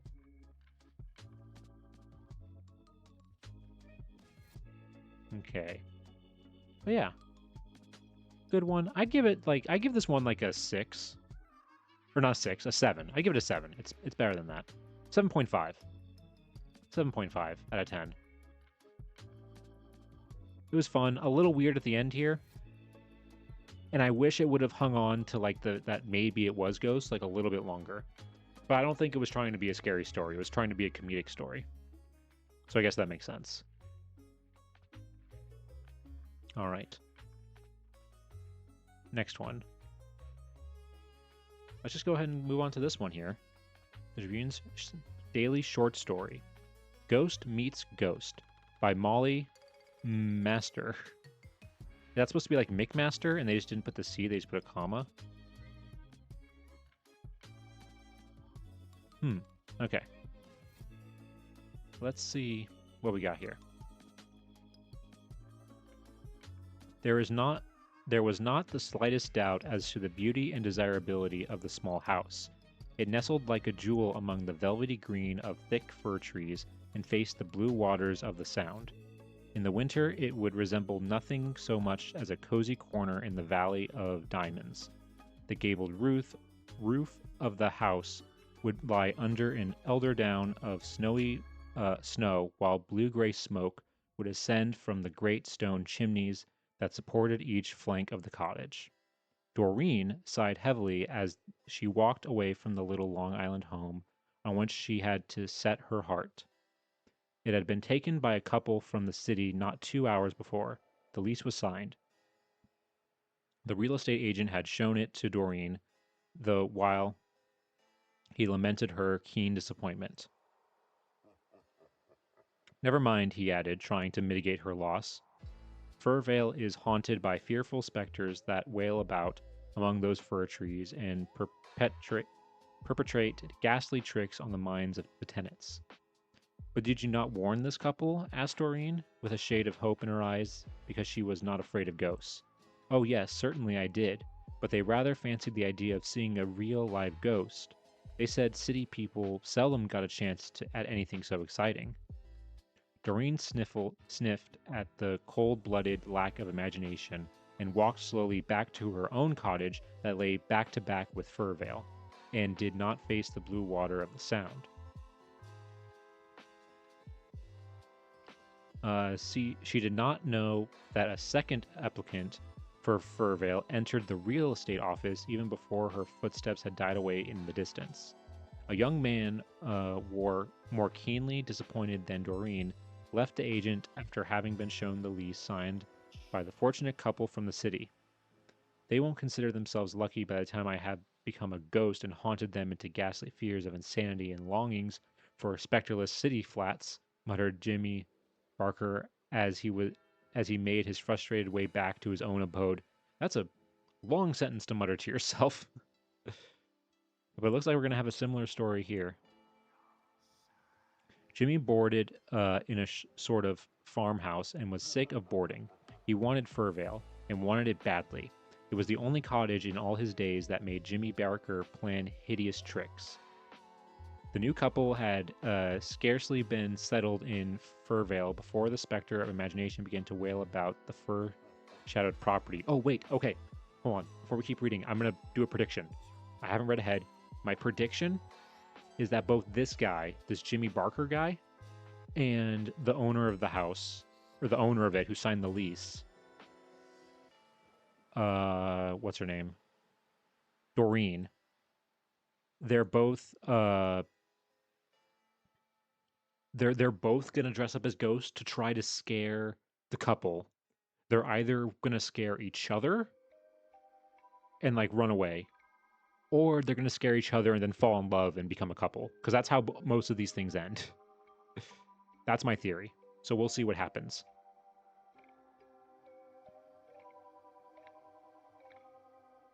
The couple within the cozy cottage heard the low murmurings of what they supposed to be the wind in the trees, and proceeded to enjoy the comfort of the charming home they had taken. Outside, however, a restless spirit floated about, fleeing from its own fright. It seemed to the ghost that never before had a harmless bit of garden been so charged with nerve-wracking sounds. Her diaphanous white robes, for it was a female ghost, seemed ever to be clutched by unseen hands. Twigs underneath her feet snapped, and from time to time a cone dropped from the branches overhead and dragged a swiftly stifled scream from the ghost's lips. In the pitch blackness, the fir trees that seemed a nest of green velvet in the light of day resembled nothing so much as pointed bayonets fixed against an oncoming foe. Doreen realized with a shudder that she was undoubtedly the foe, and wished she possessed greater courage for her ghostly maneuvers for the success of her purpose. I knew it. I knew that's what she was. That was okay. They're both going to dress up as ghosts, but we'll see what happens. Certainly, if she was going to be so cowardly, she could never wail just outside the windows of the cottage, nor produce hollow, spectre-like sounds on the doors. She was drawing a deep breath preparatory to making a brave effort at haunting, when she screamed and doubled up an unconscious heap in the pine-strewn garden. A gruesome and frightful specter had loomed up at her very elbow, and the lurid blue light in its waving hand burned with sinister glow. Doreen, after her one glance, swayed and knew no more until she felt herself held firmly in muscular arms and heard the labored breathing of a human being. Dang, even calling them muscular arms. It's reading like almost like a fan fiction. She stirred and tried to peer through the thickness of her veils, but all she saw was more white veils. You are not a ghost, then? She questioned when she felt reasonably confident of an answer in the negative.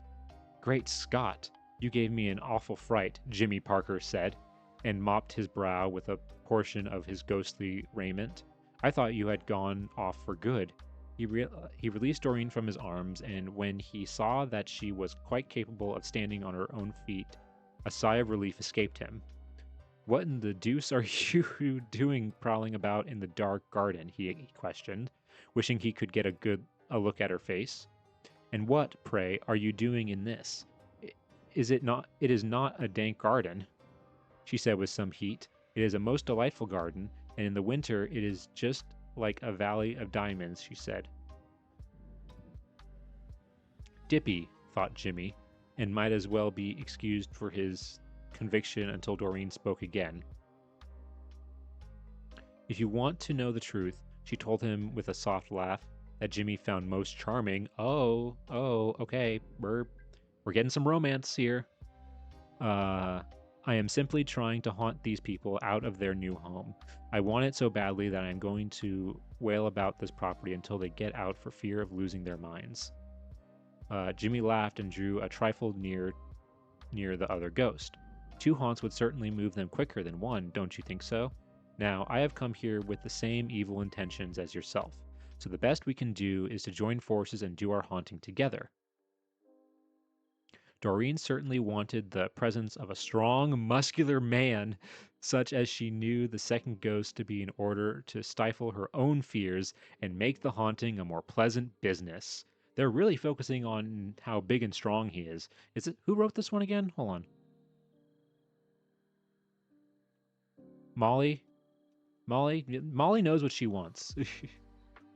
She knows what she wants.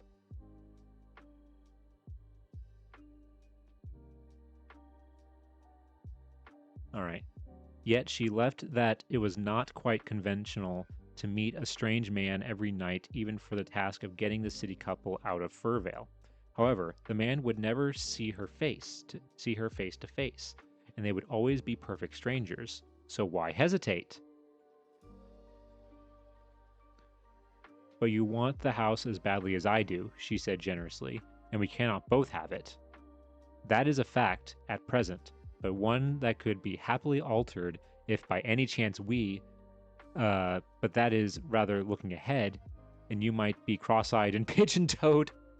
Damn. Wow, that insult insulting her. I happen to be neither one nor the other, Doreen informed him, and Jimmy heard a slight sniff in her tone. He laughed softly. Neither am I, he told her. But come, he added, picking up his gruesome blue torch and taking Doreen by the hand. If we want this fur veil, we must get to the business of haunting these people out of their comfortable nest. He dragged her nearer to the cottage, and together they wailed and flashed the blue light, as perfect a pair of ghosts as ever walked. Yeah, so okay, they're gonna fall. Okay, they're gonna fall in love. They're not gonna be able to scare the couple out because they're actually gonna like the couple. They said they wanted to see it go, so they're gonna be like intrigued by it. So they're not gonna leave. But then they're gonna keep coming and seeing each other every night, and then they'll just move in together in the house that she already has. Maybe that's okay. That's my new theory. Um, Night after night, they performed their most ghostly tricks, but the couple within maintained a comfortable, unimaginative sense of security. It is true that from time to time the two ghosts trailed down to the foot of the garden, and there sat on a fallen fir tree to discuss affairs of the heart and other emotions that stirred the human as well as the spectral man. This is very strange, Jimmy was saying on one of these trips to the fallen tree, that nightly became more prolonged while haunting was forgotten. I seem to be in love with you, but at the same time, he paused a moment, hesitating to continue. I am desperately interested in a girl I have met in the world of society. Do you happen to know her? Doreen Woodward. Okay. I didn't expect this direction. I cannot tell her I love her because you always come in between us. I think I am losing my mind over the two of you. And I have met one Jimmy Barker at dances and on the beach and in society, laughed the girl softly. I wonder if you happen to know him. Doreen, darling? Jimmy, dear? The veils of ghosts were for the first time swept aside. That was actually really... yeah. Author, your preferences are showing. Oh, but it stopped there. It was about to get good. Don't even get to hear about them. They didn't even kiss? Come on. Probably, I mean, it's 1915. You weren't allowed to do any of that stuff while you're just dating. Uh, that's funny.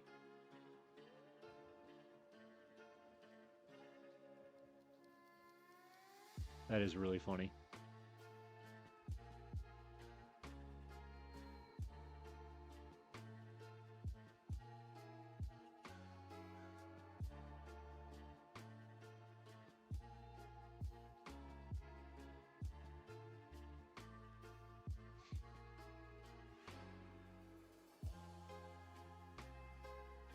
Yeah, some things definitely don't change.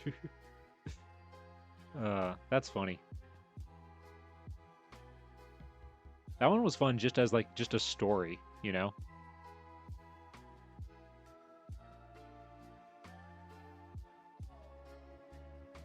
It was very kind of like not Romeo and Juliet, but just like yeah, they completely abandoned, like they said, the whole like, ghost story.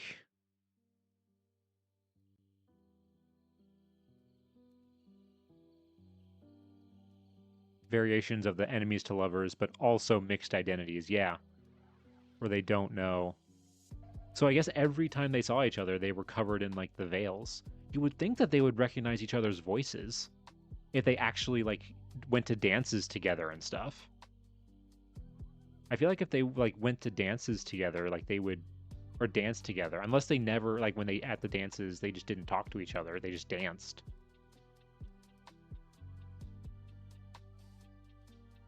Huh. That was good. That was fun. Again, not scary, but like I give it a 7.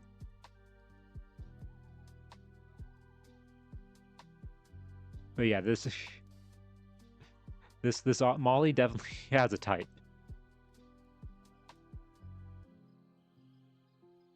Molly 100% has a type. If Molly was around today, oh, she would probably be a great fan fiction writer. But she was born 100 years too late or too early.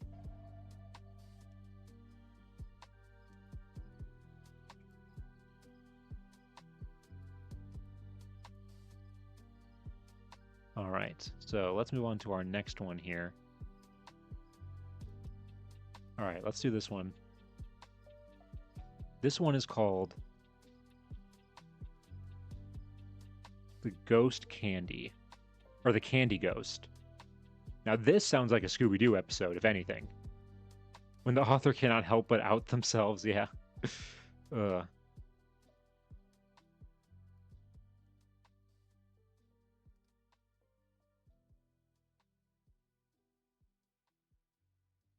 this absolutely sounds like a Scooby Doo ghost if I've ever heard one.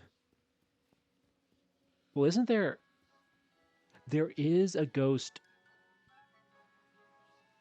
in. I know it's in the live one of the live action Scooby Doo movies because I those are my guilt. I'll admit the live action Scooby Doo movies from like the early 2000s are my guilty pleasure movies.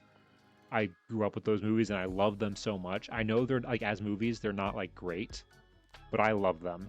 And I know in the second one there's the cotton candy ghost that Shaggy and Scooby like eat.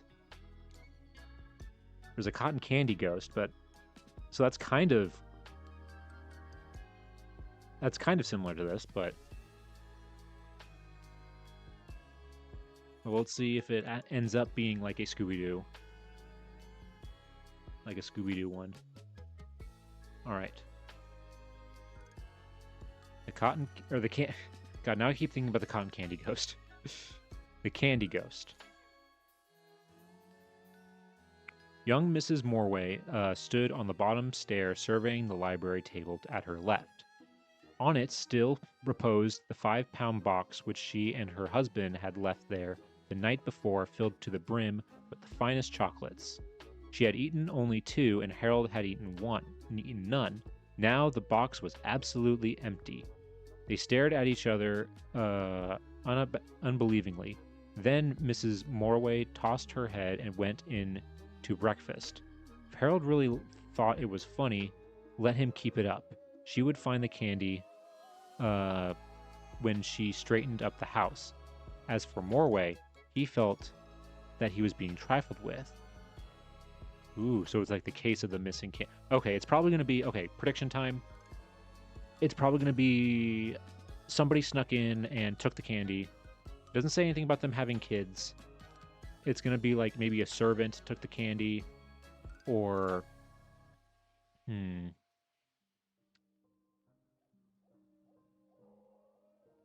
or maybe like something, yeah, I don't know.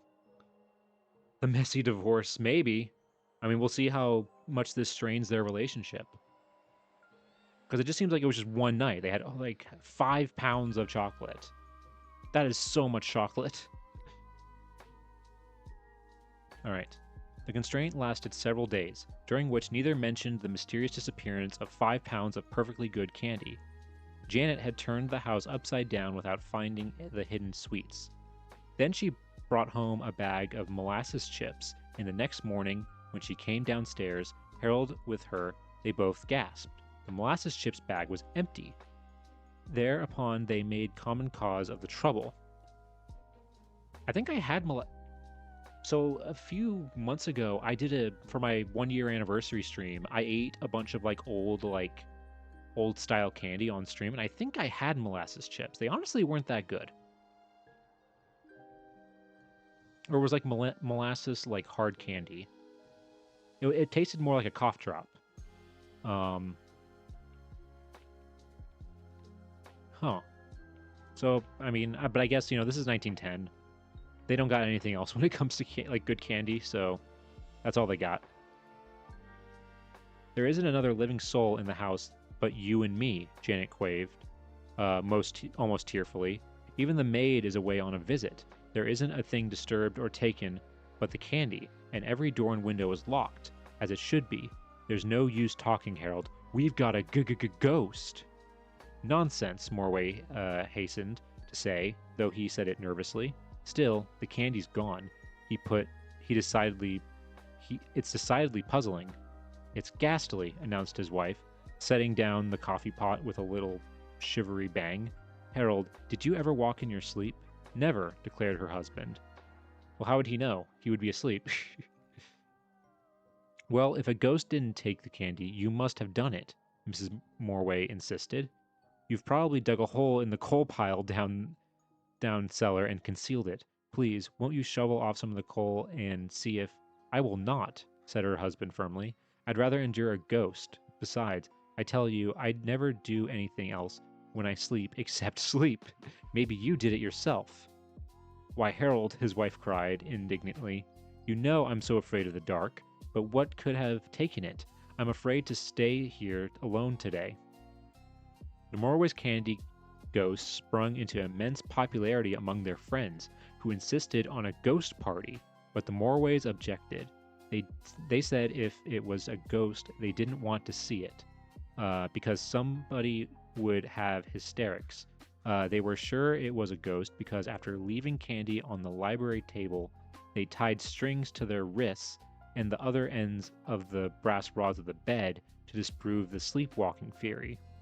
But the candy disappeared. However, as Tommy Taylor pointed out, there was nothing to prevent a clever sleepwalker from untying a knot in a string and later tying it again. I mean, not even a sleepwalker, just anybody can do that. 2 or 3 weeks later, still another box nearly full of candy was emptied during the night. The Morways could not resist leaving the bait exposed. They had endured so many thrills that they had developed an appetite for them. The question of the ghost had turned into a thing of serious consequence. Not a scrap of the missing candy was to be found in the house. Even the coal pile had been explored by a boy. There's no use beating about the bush, Tommy Taylor said at one of the Morway Sunday evening teas, which had grown terribly popular because everybody talked solely about the ghost. You've got a sea serpent in the house. No mouse could get away with 5 pounds of chocolates in one fell swoop. Besides, there aren't any mice, said Mrs. Morway with finality. There were shadows under her eyes. I shall go crazy if we don't find out what does it. The state of nervousness in which the Morways were tangled made the tension of the family life too great. In spite of everything, each suspected the other. Finally, Mrs. Morway went away on a visit, and the night before she left a candy box remaining below the stairs was emptied as the others. I'm afraid to leave you alone in this house, she quaved, as she and Morway started for the train. Harold, did you forget and leave the plate of chocolate fudge I made for you out on the table? I told you to put it inside the sideboard. I forgot it, confessed Morway nervously. Oh, it'll be all right. Well, The first letter Mrs. Morway got from her husband stated without preamble that when Morway, after putting her on the train and spending the rest of the evening at his cousin's, had returned home at midnight, he found the fudge plate empty. This, he wrote, proves that neither you nor I have been doing it. I am going to bait several mouse traps, and if they don't nail the ghost, I shall purchase a bear trap, especially establish a salt lick, and breed a net for the sea serpent. Left alone, Morway devoted himself to catching the ghost, and 3 days later, he wired his anxious wife, I am having the ghost stuffed and mounted and shipped to you by express. It was a rat. That's it? What an anticlimactic ending. That ending sucked. It just being a rat at the end? Come on.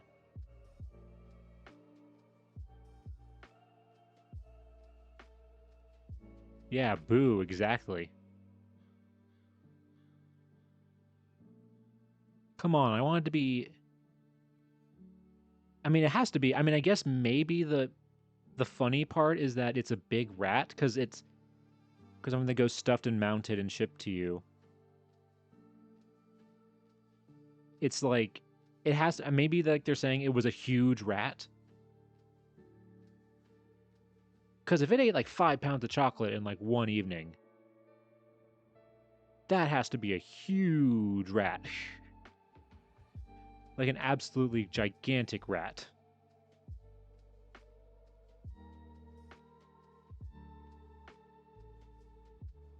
And eat like all the molasses and all that. Like, and also they said like early on that's like, no, it can't be mice because we don't have mice.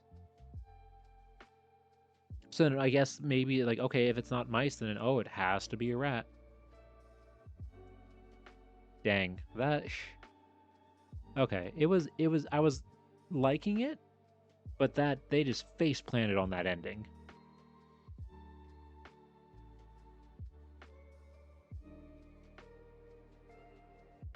I've baked with 5 pounds of chocolate, and the only rat I can imagine consuming that much chocolate is a New York City subway rat. Yeah, exactly. Like,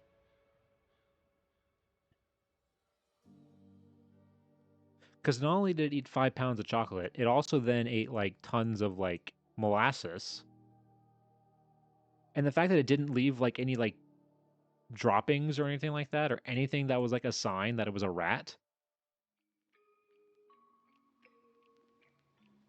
And it has to be so big that like a regular mouse trap just killed it. Oh, yeah, that... Yeah, that one... That ending sucked. uh...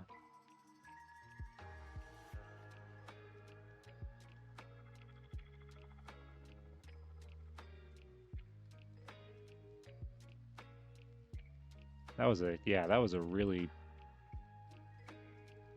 That was a bad ending. This one, yeah. It was going good, but now I give it like a 5 out of 5. Or 5 out of 10. Not 5 out of 5. No, no. 5 out of 10. Because the build-up was good. Them like accusing each other, there was like tension of like, you know, like, what is it? What is it? It's gonna be something... I mean, like, I wasn't even expecting it to be a ghost, because it's never a ghost in these. It's never a ghost in these things, but I thought maybe, oh, it was somebody sneaking in and taking it or stealing it, or they had somebody like living in their attic, which honestly would be scary in itself. 3 out of 5? Yeah, okay. I could, yeah. Whoa, hold on. Sorry, I just saw this next to it. In the year 2006. Are they just on like... They just have like theirs hooked up to their own flying machines. Hold on. Airplanist to friends. Just look down and you'll see how backward they are in this part of the world. Why, the peasants still go about in automobiles at at a miserable 50 miles an hour. So I mean, they didn't even have flying cars in this thing. It was just straight up flying machines. Like they just attached like basically a drone to themselves, or it's almost like a jetpack kind of. It kind of reminds me of like a jetpack.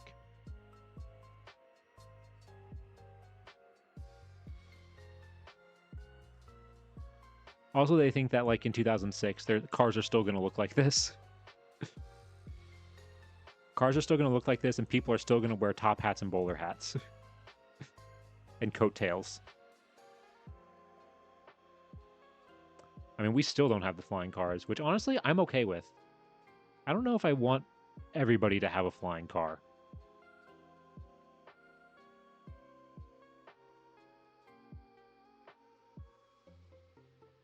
Didn't the Wright brothers make something similar before making their plane? They did gliders. They made like gliders before they did uh planes as like tests for their airplane. I don't know if they did like a personal thing like this. It might have been like a whole like a glider kind of thing that you could like hold on to. Maybe it was like one of their like early things.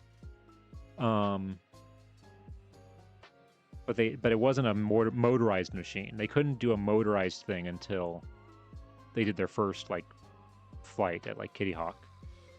We do have ads starting soon, so I'm gonna hold off on starting the next story until the ads are over.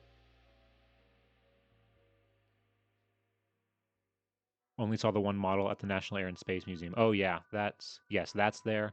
I've actually been I've been to Kitty Hawk where they did the flights. I've been to their hometown in Dayton, Ohio, and I've seen their bicycle shop at in Detroit at Greenfield, the Ford Museum, Greenfield.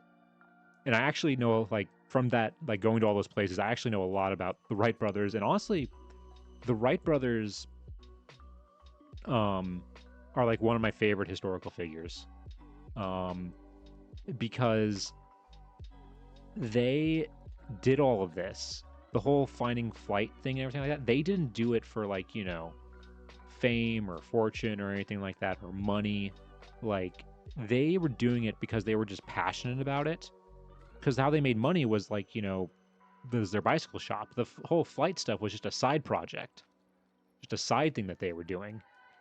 And this this side project that they were doing changed human history forever, honestly. Like it it's just a really inspiring story of just like, them being of a group of people, two brothers being so passionate about something and going through with it.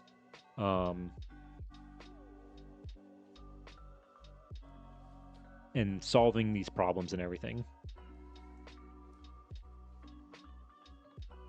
Gotta love it when your hobbies change the course of history. Exactly. Like that's what I love about it. So that's why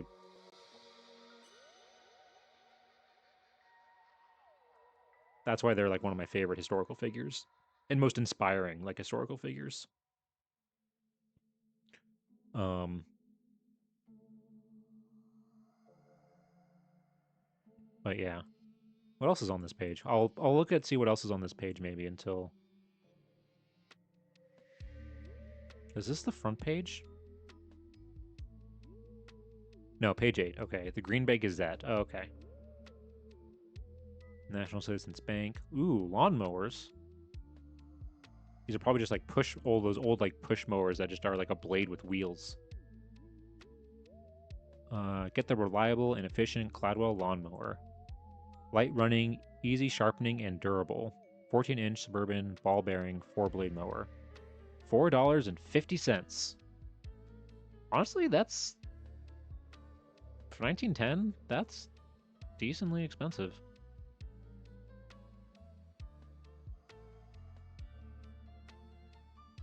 Our line of spring suitings have arrived. Come and see them. Okay, so that's just a William Hoffman, Washington. Not even like a full address, just Washington Street. Kindling wood. Specials, Japan rice per pound, 5 cents per pound. Potatoes, a bushel of potatoes, 30 cents. Tea sittings, 11 cents. Yellow corn flakes, 8 cents. Garden seeds, flower seeds, lawn grass seeds. Onion sets. Nejedlo, and Solomon. Is that 203? And it's like weirdly like cut off, or 201? I'm not sure. 25% discount on domes and portables this month. Construction Supply Company.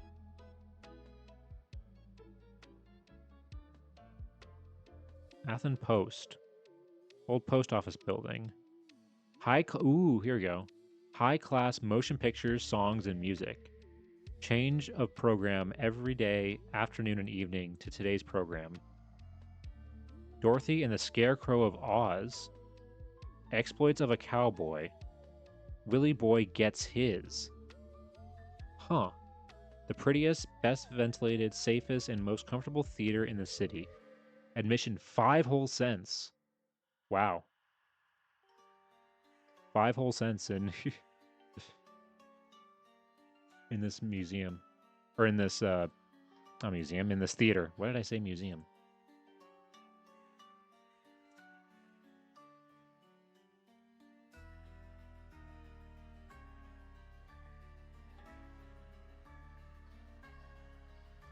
Okay.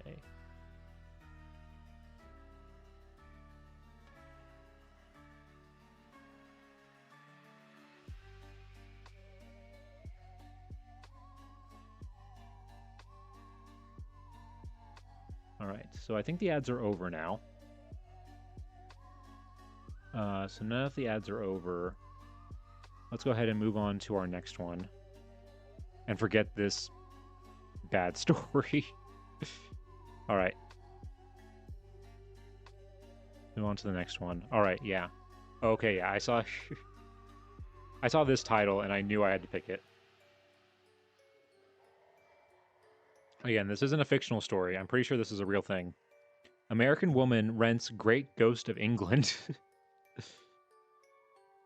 I'm assuming that they mean that they rent, like, the house that the ghost is in. Or that she somehow, like, captured the ghost and, like, lets you, like, rent it out, which I think is really funny. And that's her, apparently, that did it. Mrs. Henry W. Marsh. That's her. That's the face of somebody who's renting out a ghost.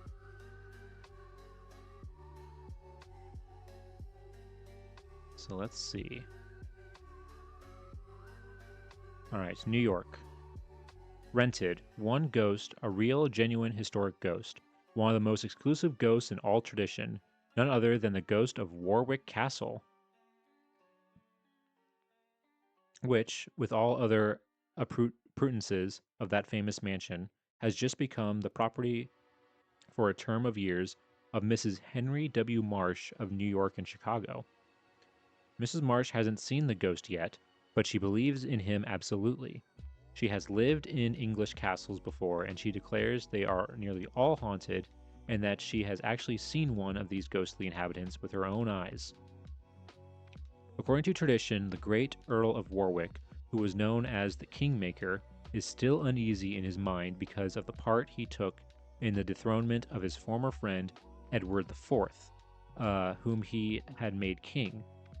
So at night, when all the castle is asleep, the ghost of Richard Neville stalks through the great armory, takes down its buckler and its sword, and with material thread and chain clanging armor, walks up and down till dawn. In addition to this distinguished ghost, the castle where it makes its home, the Marshes have leased the 3,500-acre estate, which includes 3 miles of Shakespeare's River, Avon. I haven't seen the Warwick ghost yet, Mrs. Marsh said the other day, but I am looking forward to my first meeting with him. In Nebworth House, Hertfordshire, The last castle we occupied before leasing Warwick. There was a haunted room. That ghost was a woman. I had looked for her in vain for a long time, and finally given her up, when, one evening, when I was not thinking of her at all, she swept into the room. She seemed to materialize suddenly from the tapestries that lined the walls and, standing directly in front of me, looked at me searchingly for an instant and then faded into a dim background of woven foliage whence she had emerged. Some people may say this was merely the effect of my imaginations, but when you live in England in an old castle, a ghost seems the most natural thing in the world to you, and you just have to believe in them. Really, I am so used to renting a ghost that I really wouldn't consider an English castle complete without one. But I never expect any of my friends to sleep in the haunted rooms. They are not so ghost broken as I am. Huh. Dang, she's saying that she's used to it at this.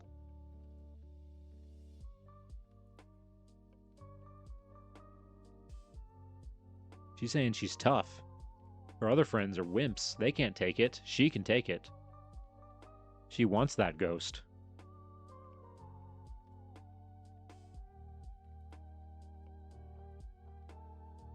I mean, you know, she's dedicated. Also, to be able to, because I know Warwick Castle. It's like a famous castle. The fact that they were able to just rent it and just live there. These people were wealthy. Now Warwick Castle is like a museum. Because I remember seeing, I didn't go there, but I remember seeing advertisements for it when I was in the UK.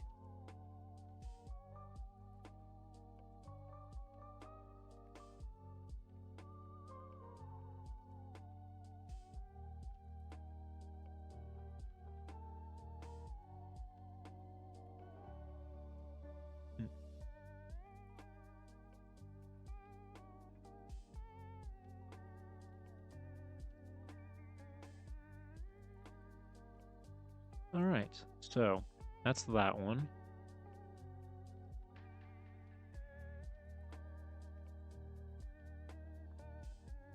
Let's go to one of the fictional ones. Oh no, we already read that one. Okay. Let's go with this one. Oh wow, this is a long one. Alright, buckle in. This story is a whole newspaper page, basically.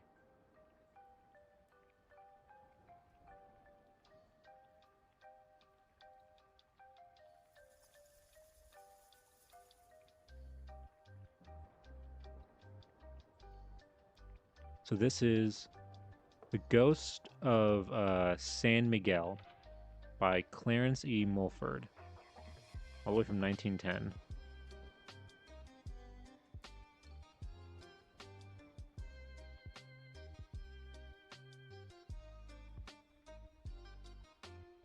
All right.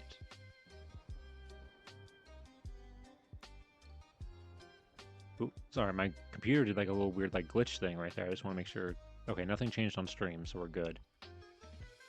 That was weird. Huh. All right, anyway. Dick Martin slowly turned, leaned his back against the bar, and languidly regarded a group of Mexicans at the other end of the room. Singly or in combinations of two or more, each was imparting all he knew or thought he knew about the ghost of San Miguel Canon.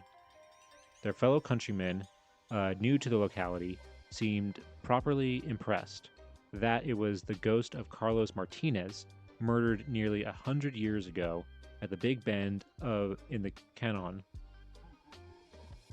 was conceded by all, where there was dispute as to why it showed itself only on Friday nights, and why it was never seen by any but a Mexican. Never had a gringo seen it. The Mexican stranger was appealed to.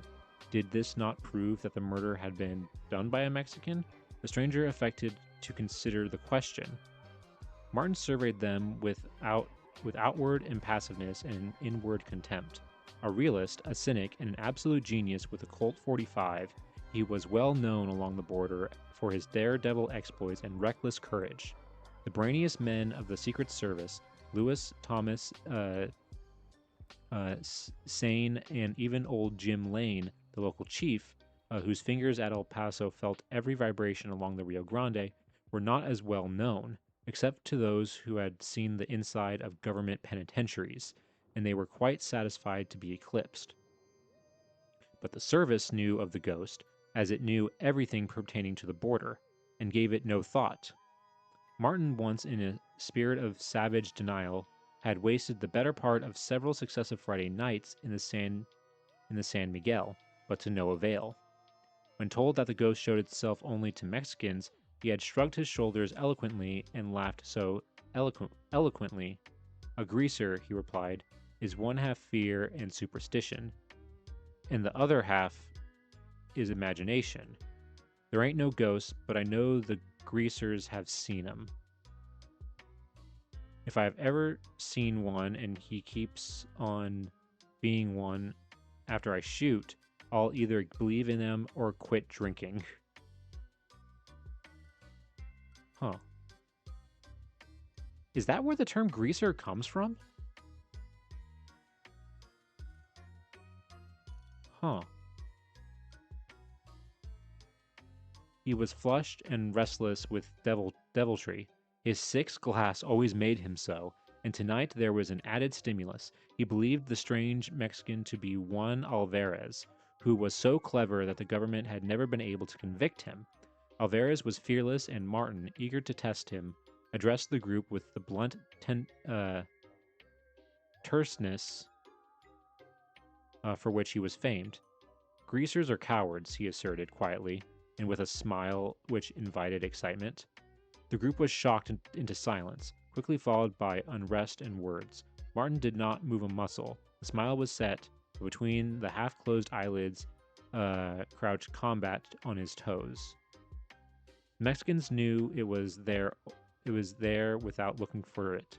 The tone of his voice and caressing purr of his words, and his unnatural languor were signs well known to them. Not a criminal seeking back from voluntary banishment in Mexico, who had seen those signs, ever forgot them if he lived. The senior is mistake, came the reply, as quiet and caressing as the words which provoked it. The strange Mexican was standing proudly and looking into the squinting eyes with only a grayness of face and a tigerish litheness to tell he felt. None ever go through the San Miguel after dark on Friday, purred Martin through his smile. I go through the Canon Necks Friday night. If I do, then you make apology to me, the Mexican stepped forward. I take these gloves and leave it at the Big Ben for you to find, he said, taking one of Martin's gauntlets which lay on the bar. You give me it before I go. Yes, at 9 o'clock tomorrow night, Martin replied. The Mexican, cool and smiling, bowed and left the room, his companions hastening after him. Well, by George, breathed the bartender. I'll bet $25 he don't. Martin slowly turned his head. I'll take that, Charlie, he replied. Johnny Nelson was always late, and on this occasion he was later than usual. He had to have joined Hopalong and Red at Dent's at 10 o'clock in the morning of the last Friday of the month, and it was after 9 at night when he loped through San Felipe without pausing and struck east for the canyon. The dropping narrow canyon trail was serious enough in broad daylight, but at night it was foolhardy to attempt its passage unless one knew every turn and slant, which Johnny did not know. Half an hour ahead of him on another trail rode Juan, smiling with satisfaction. He had come to San Felipe expressly to get a look at the canyon on Friday nights, and Martin had given him an entirely unexpected excuse to enter it, for which he was grateful, even while he knew that the American had tried to pick a quarrel, and, failing in this, hoped the treacherous canyon trail would rid the border of a man entirely too clever and active for the good of the service. Old Jim Lane's fingers touched wires not one whit more sensitive than those which had sent Juan Alvarez to look over the San Miguel, and Lane's wires were slow this time. When Juan had seen Manuel slip away from the group the night before and ride off to the north, he knew that the ghost would show itself Friday night. But Juan was to be disappointed. He was still some distance from the canyon when a snarling bulk landed on its haunches of his horse.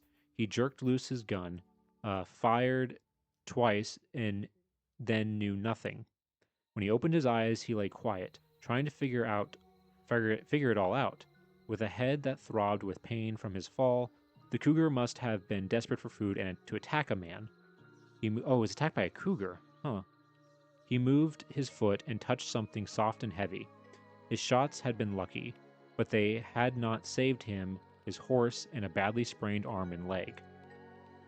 There would be no gauntlet found at the Big Bend that day. Daylight. He would consider himself fortunate if he could get back to town. When Johnny reached the twin boulders marking the beginning of the sloping run where the trail pitched downward, he grinned happily at the sight of the moon rising over the low hills and then grabbed at his holster, while every hair on his head stood up simultaneously.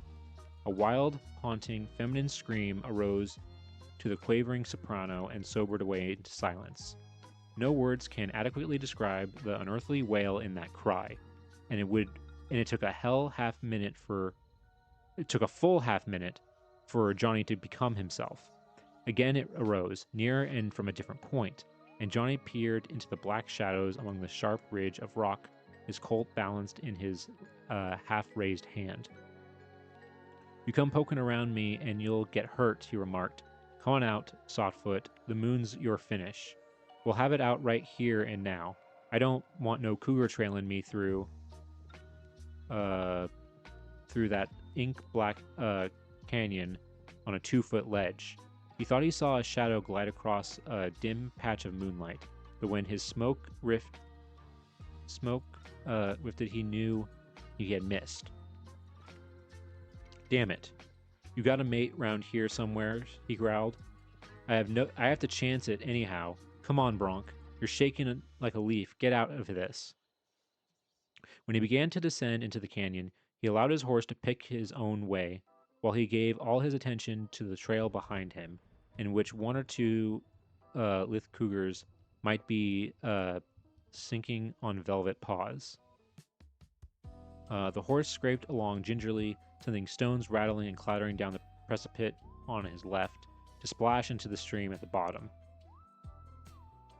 "I wish I had not wasted so blamed much time," muttered the rider uneasily. "This here cannon cougar combination is the worst I ever struck. I'll never be late again, not ever, not never. Easy, Bronk," he cautioned as he felt the animal slip and quiver. He took his eyes off the black trail and turned in the saddle to peer ahead, and a yell of surprise and fear burst from him. An unearthly screeching suddenly filled the canyon, and a glowing sheeted half-figure of a man floated and danced not 20 feet from him. He jerked his gun loose and fired, but only once, for his mount had its own ideas about some things, and this one headed the list. The startled rider's blood almost congealed with fear of the precipice less than a foot from his side, and he gave all his attention to the horse. He grounded the big bends as if he were coming up to the judge's stand, and when he struck the upslant of the emerging trail on the other side of the canyon, he had made a record. Cold sweat beaded his forehead, and he was trembling from head to foot when he again rode into the moonlight while trying to break another record. Oof, okay. Hey, Starful, good to see you. Welcome on in. We're reading some ghost stories. Ghost stories here. This one is, oof, okay. I think I'm trying to, this one's a little hard to keep up because there's a lot going on. All right.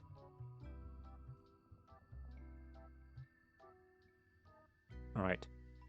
Hopalong and Red quarreled penitently and damned the erring Johnny, uh, while Dent smiled at them and joked, but his efforts to cheer them made little impression, and he desisted. I don't reckon we ought to get peevish. He's only 14 hours late, suggested uh, Red, tired of swearing. And he might easily be a wreck, he added thoughtfully. And what a lovely cock and bull story he'll have to explain it, growled Hoopalong reminiscently. His excuses are always the worst part of it. Does he make excuses? Asked Dent, surprised. He does to us, Red retorted savagely.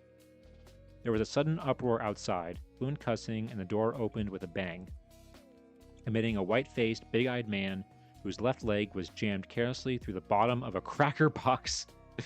Give me a drink, quick, he shouted wildly. Give you 6 hops on the neck, yelled Red, missing him. As Johnny straightened up and sidestepped again, Red's eyes popped open wide and paused to stare at the apparition. Sick, cried Hoopalong, also staring. Give me that drink, demanded Johnny feverishly, and when he had it, he leaned gratefully against the bar and mopped his face with a trembling hand. What's the matter with you? Asked Red anxiously. Fellers, I had a cougar soft-footin' after me in the dark canyon. May cause plump run away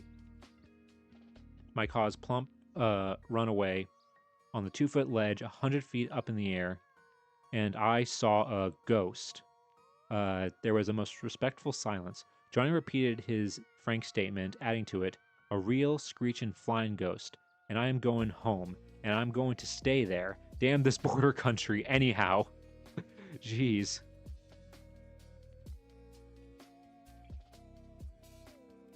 Damn, he was scared. It hasn't been too long since I've last streamed. I think I last streamed on Sunday. Notice, no ghosts allowed. An exuberant audience watched Red drive the last nail and step back to admire the sign, and the running fire to comment covered all degrees of humor. Johnny's ghost had become a byword in the part of the country, and his friends had made it a practice to stop him and gravely discuss it.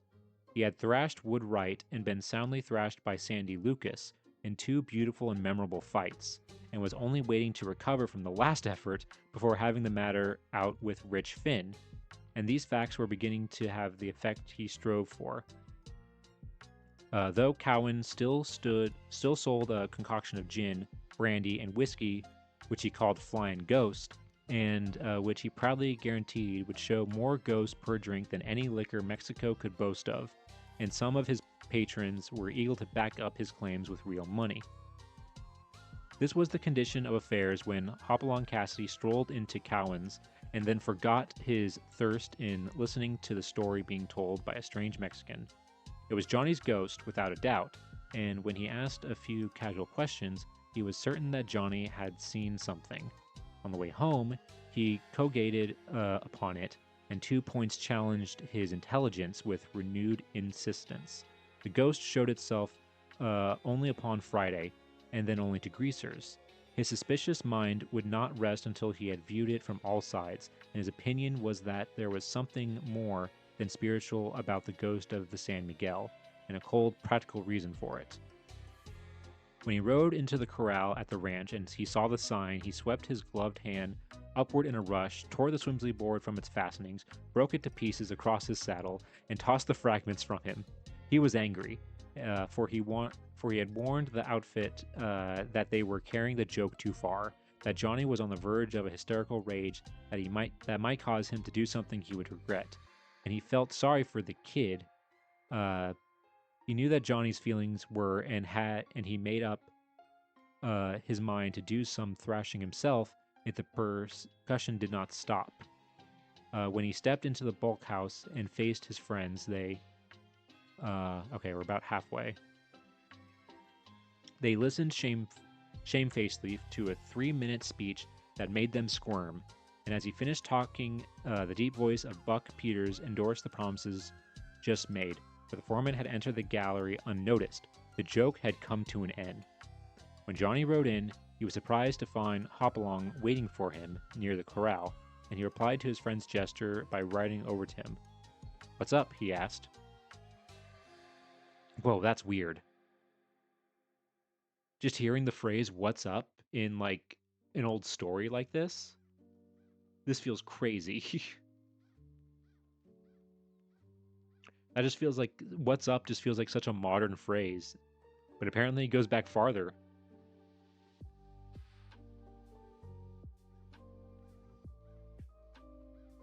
All right, come along with me. I want to talk to you for a few minutes, said Hopalong. And Hopalong led the way towards the open, followed by Johnny, who was more or less suspicious. Finally, Hopalong stopped, turned, and looked his companion squarely in the eyes. "Kid, I'm in dead earnest. This ain't no fool joke. Tell me what you saw that night. What the ghost looked like, how he acted, and all about that. I mean it, because I'm dead sure you did see something." "I've told you a dozen times," retorted Johnny, his face flushing, "and I ain't going to—" "Yes, you are. You're going to tell me slow, tell it slow, and just how you saw it. Just as you saw it," Hopalong interrupted. "Look here, I've done a heap of thinking in the last 2 months, and I know that you saw a ghost or something that was made to look like one. There's some kind of game on, kid. We'll bust it up, and you can get the laugh on the whole crowd." Johnny's suspicions left him with a rush, for his old Hoppy was one man in 1,000, and when he spoke like that, with such sharp decision, Johnny knew what it meant. Hopalong listened intently to the tale, and when the short account was finished, he put out his hand and smiled.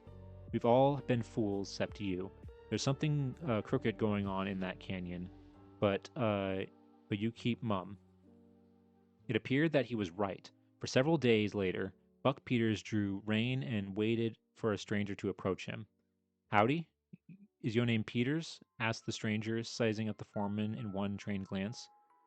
"Who are you and what do you want?" asked Buck. "I want to see Peters, Buck Peters. That your name?" "Yes, what of it?" "My name's Fox. Old Jim Lane down at Passo's gave me a message for you," and the stranger spoke earnestly for some moments. That's the situation. We've got to have shrewd men that they don't know. Lane wants to pay a couple of your men their wages for a month or so. He said he'd bet on you." "He's right, he can. I don't forget favors. I've got a couple of... There's one now. Hey, Hoppy. Whoopee Hoppy." Mr. Cassidy arrived quickly, listened eagerly, named Red and Johnny to accompany him, overruled his companions by insisting Johnny should go, and wheeled and galloped off to find the lucky two, his eyes glowing with anticipation and joy. Fox laughed, thanked the foreman, and rode on his way north for the bluff. And through the darkness of the night, three punchers rode south, all strangely elated. They got drunk one night a little later and went shooting and singing on the Big Bend in the canyon to see the flying ghost. Okay. I guess we're moving on to part 3. This one's a little bit harder to follow because there's way more people in this one and figuring out and remembering who everybody is in this one.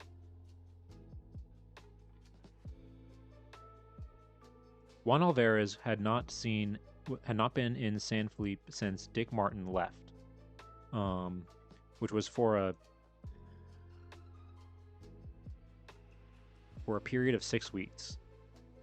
Martin was down the river looking for a man who did not wish to be found, and some said it was even money that Martin was in Mexico, where he cared little about international boundaries when he wanted a man real bad.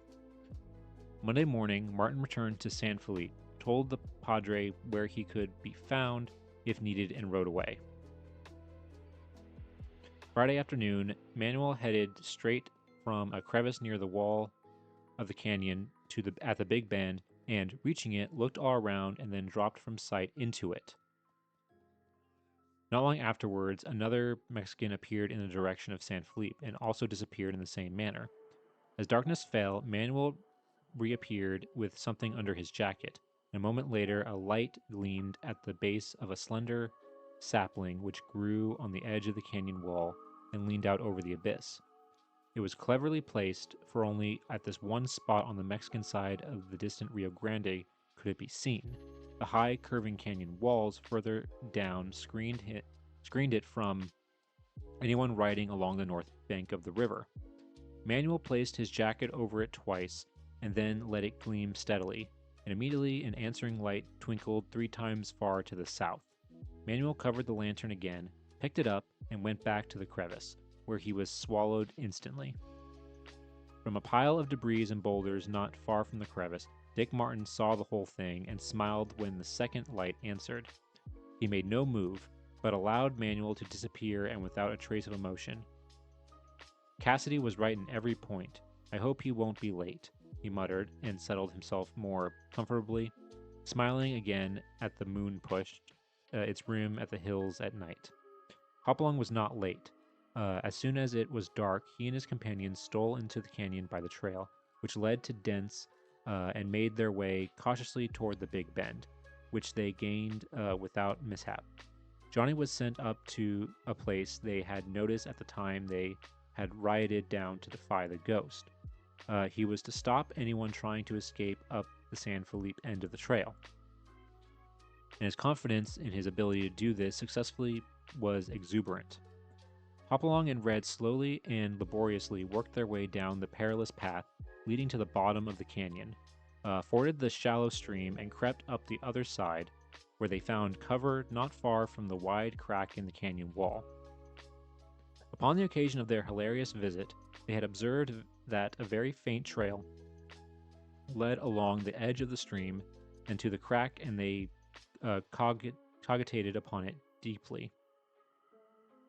3 hours passed before the watchers in and above the canyon were rewarded for their vigil, and then a light flickered far down the canyon and close to the water. Immediately strange noises were heard, and suddenly the ghost swung out an opening in the wall near. Hopalong and Red and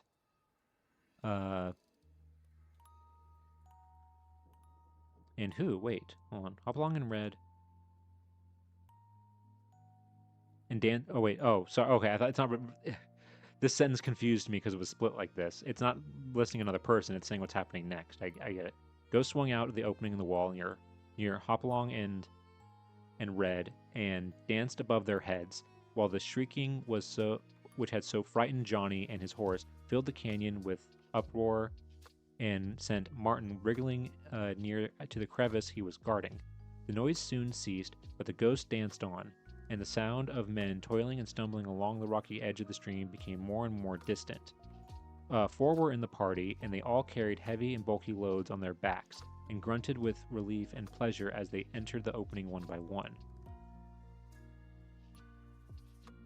When the last man was out of sight, Johnny's rope sailed up and out as the ghost swayed violently and then began to sag toward the trail as the owner of the lariat tied its free end around a boulder. Then he feverishly scrambled down to join his friends on the other side. Hopalong and Red paused in amazement at the antics of the ghost. Then the former chuckled and whispered in his companion's ear, "That's why he lugged his damn rope along.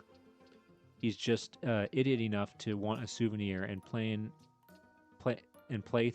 at the risk of losing the game. But come on, they'll tumble in a minute and get away if we don't hustle." When the 2 paunchers entered the crevice, they heard fluent swearing in Spanish by a man who worked the ghost, and who could not understand its sudden ambition to take root. It was made painfully plain to him a moment later, when a pair of hands reached out of the darkness behind him and encircled his neck, a hand's width below his gleaming cigarette. Another pair used cords with deftness and dispatch, and he was soon left by himself to browse upon the gag when all his senses returned. Hopalong with Red inconsiderately stepping on his heels, felt his way along the rough rock wall of the crevice, alert and silent, his Colt nestling comfortably in his right hand. As they worked further away from the canyon, distant voices could be heard, and they proceeded even more slowly. When Hopalong came to the second turn in the narrow passage, he peered around it cautiously and stopped so suddenly that Red's nose tried to spare itself over the back of the leader's head. Red's indignation, indignation was all the harder to bear because it must seethe unheard. In a huge, irregular room whose roof could not be discerned in the dim light of the candles, 5 men were resting in various attitudes of ease as they discussed the events of the night and tried to compute their profits. They were secure because Manuel, having put away the ghost and Horn, was as usual on guard at the mouth of the crevice, and he was as sensitive to danger as a hound. The risks are not much, and the work far apart, and the profits large, Pedro remarked in Spanish as he rolled a new cigarette. We must burn a candle for the repurse of the soul of Carlos Martinez, who has hands up, said a quiet voice in English, followed by grim commands. 2 of the rowdy gringo cowpunchers could just be discerned in the heavy shadows of the opposite wall, but the candlelight glinted in rings on the bright muzzles of their Colts. Easy there, shouted Red, his finger tightening on the trigger, and Pedro's hand stopped halfway to his chest, where he carried his knife. Stick 'em up, higher yet, stick 'em up high, purred a soft voice from the other end of the room, where Dick Martin smiled with pleasure upon them and wondered if there was anything harder to pound good common sense into than a greaser's head. His gun was blue and not as easily seen as those of the cowpunchers, but it was the most prominent part of his makeup. One of the Mexicans, a gunman, reached involuntarily to his hip, while his companion stealthily felt for knives, deadly weapons in a melee. Martin, crying, "Watch him, Cassidy," sidestepped and lunged forward with the speed and skill of a boxer, and his left hand flushed on the jaw of Juan Alvarez, the man with the gun, with a force and precision not to be denied. Things were about to become interesting when a two-legged cyclone burst upon the scene in the person of Johnny Nelson, whose rage had been worked up to the weeping point because he had lost so much time hunting for the opening in the canyon wall where it wasn't. Seeing Juan fall and the glint of knives, he started to clean house, yelling, I'm a ghost, take him alive, take him alive." Oh god, he's gone crazy. Hopalong and Red, clubbing the nearest Mexican with reverse Colts, felt that they were in Johnny's way, and dragged their victims aside to bind them and give their youthful friend plenty of room. Martin took care of another smuggler with a crushing right swing, and then grinned at Johnny, who had cleaned up the remaining 2 and was looking around to see if he had missed any. He paused triumphantly and then shoved his nose up in Hopalong's face. "Try to lose me, hey?" he shouted. "For 7 cents and a toothbrush, I'd finish up on you."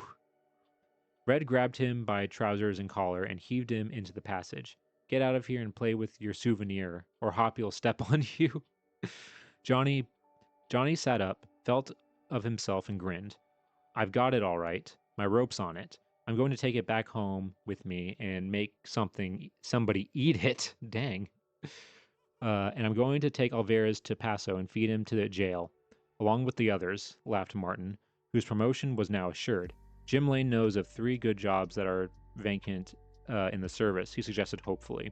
He was surprised at the alacrity with which they were refused. "We stick to cow punching, and Buck," replied Hopalong for the 3. Ooh, wow. Okay, that was a long one. I think that's our longest one by far that we've ever read.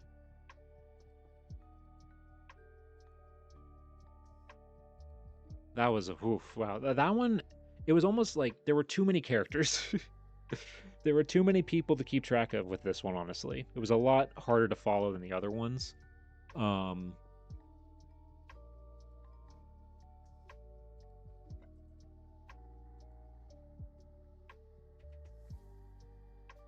Yeah, compared to the other ones, this one was a lot harder to follow.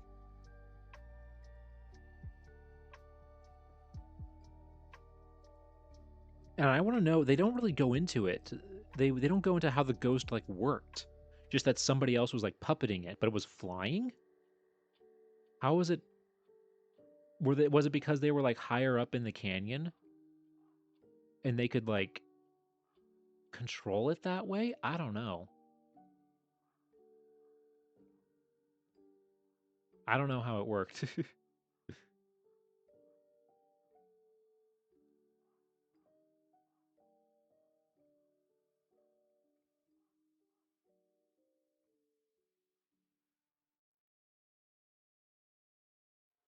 Yeah, this one, like I said, it was too long.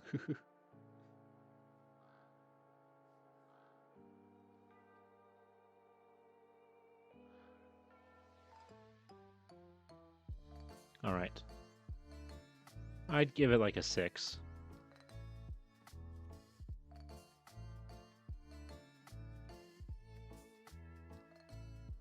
Yeah, I'll give it like a 6. All right. I don't think we have any long ones left. A lot of the remainders are like shorter. So let's read a few more of these, and then I think we'll get ready to call it for tonight. We'll actually wait. Hold on. What time is it? 9:10. Okay, yeah, we'll go for another like 20, 30 minutes. And I think we have enough. We have plenty of like shorter stories to fill in that time. All right. Unlaid ghost of Tar delays ship. Mates won't sail on the Annie Smith with Steve Jackson's wraith roaming decks. Sailor was murdered. And worse still, 2 black cats perched on the spirit's form. The commander of the Barkentine was unable to put to sea. Apparently, this is a story from New York, and we got a ghost sailor on a ship. Apparently, it was not exactly the fault of Captain Frederick Foote that the Anne Smith, as trim a little barkentine as you can see in any port, did not sail the other day for Brazilian ports. Nor was it the fault of Edwin Moore, the mate of that Steve Jackson, seaman, lately deceased. The blame really belonged to the ghost of the said Steve Jackson. The Annie Smith, with her general cargo stowed away, her clearance papers signed, her sails ready to be set, was unable to cast off because Captain Foote could find no mate to sail in her. And if you speak of to Captain Foote and your conscience and your constitution can weather oaths that will make your hair stand on end, you will learn that when Steve Jackson slipped his cable with a knife struck in between his ribs, he carelessly allowed his ghost to roam at random on the Annie Smith. That was both unprofessional and unethical on the part of Jackson, and you can hardly blame Captain Foote for using plain and forceful, if unpleasant, language. Captain Foote, you see, joined the Annie Smith only a few days ago. In those few days, Steve Jackson's ghost had been working overtime, and with success that Moore, the mate, quit cold. Moore did not mind a ghost that helped to trim a sail, a hand at the wheel and turn at watch, but he did draw the line at a deck that perioded the forecastle deck with a couple of black cats poised on his shoulders, and so the mate quit and the captain became sore and the Annie Smith did not sail. That's what they're... Why does he have 2 black cats on his shoulders? Where does that fit into the story? What is that? That's crazy.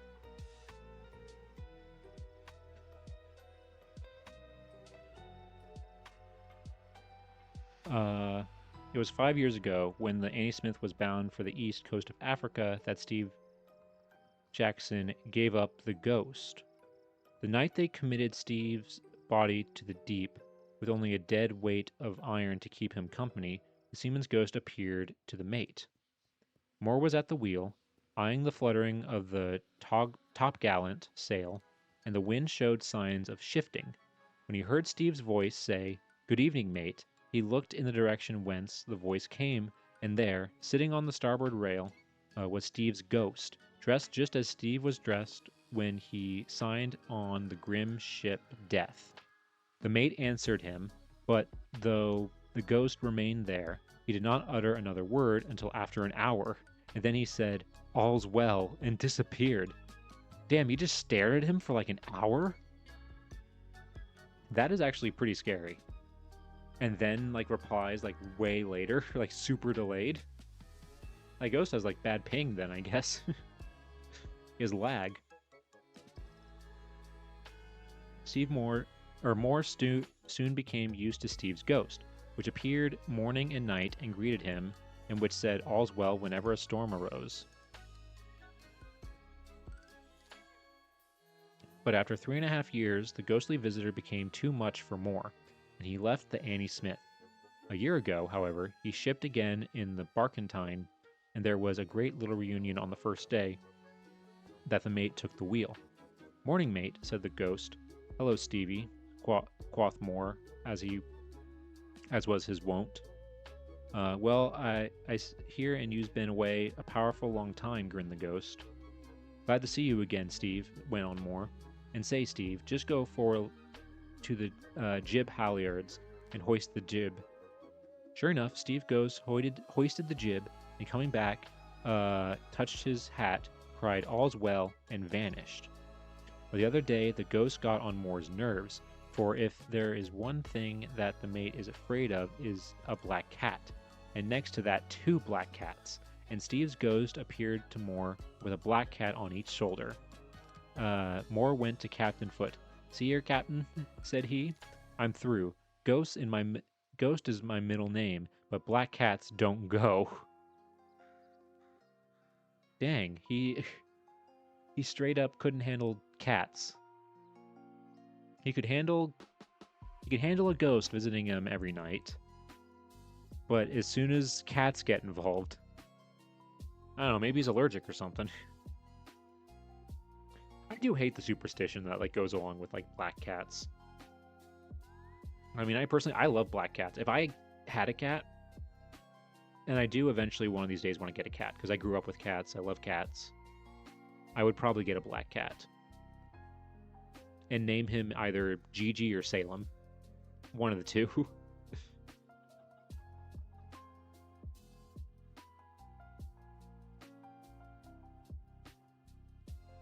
All right.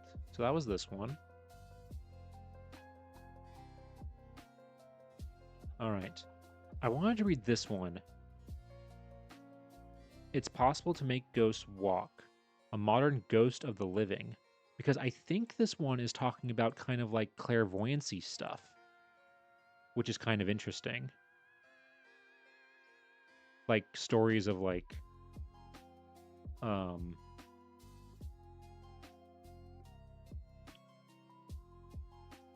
you know, like astral projecting and stuff like that. So let's go ahead and read this one.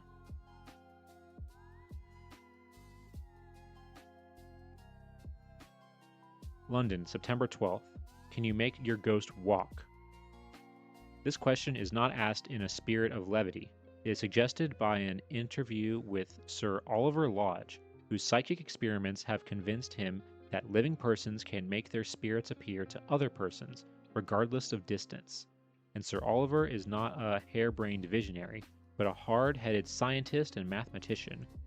In proof of his contention that it is possible to make others see visions of us, appearing like ghosts or phantasms, Sir Oliver cites the case of SHB.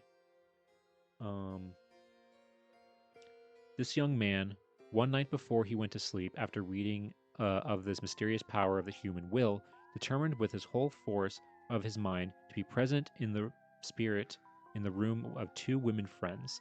They knew nothing of his determination.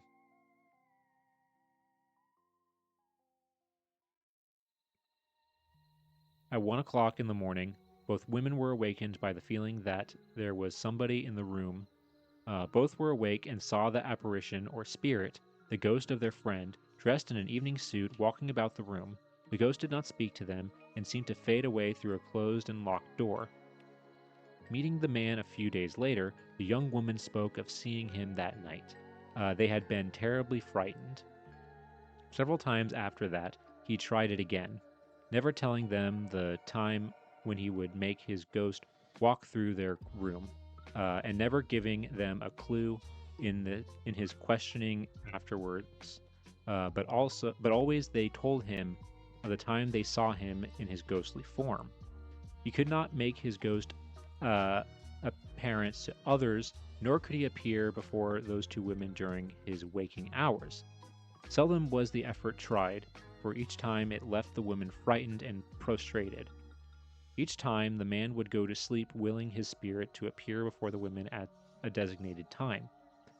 In his own words, this is how he made his ghost walk. Besides exercising my willpower very strongly, I put forth an effort which I cannot find words to describe. I was conscious of a mysterious influence of some sort permeating my body, and had a distant, uh, impression that I was exercising some force with which I had hitherto unacquainted, but which I can now at certain times set in motion at will. Huh. So he can't do it all the time. This experimental production of a ghost is a particularly intrusive case, says Sir Oliver, adding, and many ghostly appearances belong to living people who are usually unconscious that they are producing any such effect. There appears to be no reason why an apparition should always be of a deceased person, but whether every apparition is of this unsubstantial and purely subjective order, or whether a few proceed to a further degree of reality, they belong to what are sometimes spoken as an incipient materialization, I cannot now discuss. That means that Lodge isn't saying whether any or all of these living ghosts are seen mentally or with the natural eyes, whether one by mental telepathy influences the other into thinking that he sees the spiritual form, or that the form does appear in phantom being. This is interesting. This is interesting because it's like a scientific approach to, the whole ghost. Like it's astral, what we would call like astral projection, I guess. But he only was able to do it that one time, he said, right?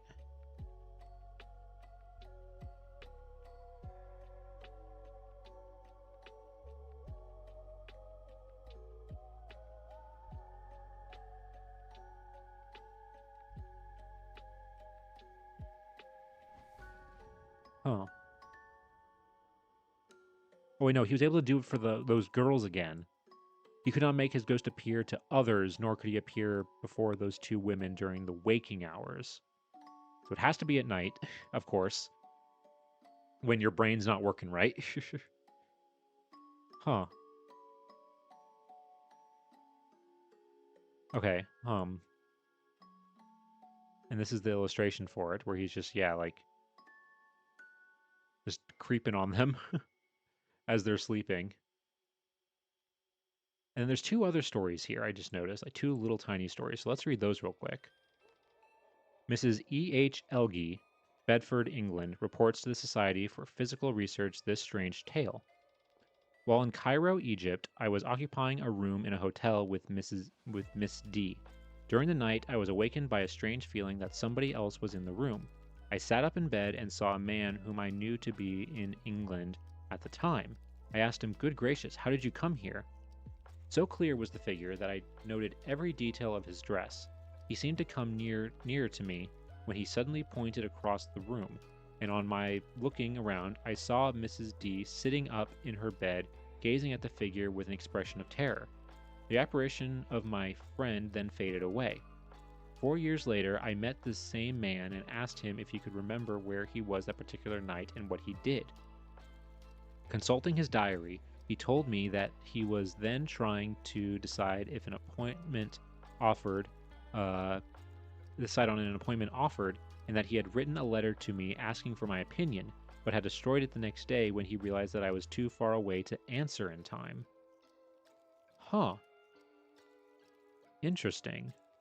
So he was like thinking of her, and that like made him appear, I guess, is what this is, what that's saying. I guess that works. And there's another tiny short one. Here's way to do it. Oh, this is how. Ooh, okay. So this is telling us how we astral project. Let's see. Let's see what we got to do. Just before you go to sleep at night, make up your mind that you will have your ghost appear to a certain person in a certain place. You must concentrate your mind and exert all the willpower you have. Then, maybe, I love, I love how they have to put the maybe in there because it doesn't work every single time. But then maybe your ghost or spirit or subconscious mind or astral body or whatever it is will go forth and appear as you want it to, or else the other person will imagine he sees your ghost, which, for practical purposes, is the same as if he really did see it. They're really covering all their bases with this one. Even if it's just in their mind, and you're not actually there, they still see you, technically. They're trying to make it they're trying to make it work.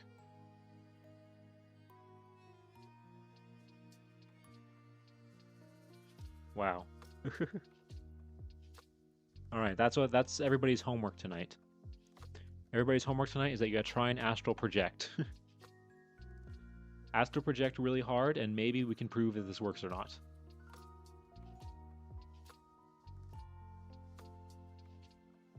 Alright.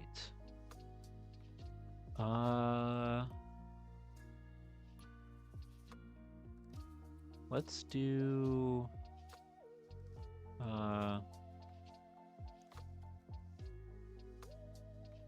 Let's do this one.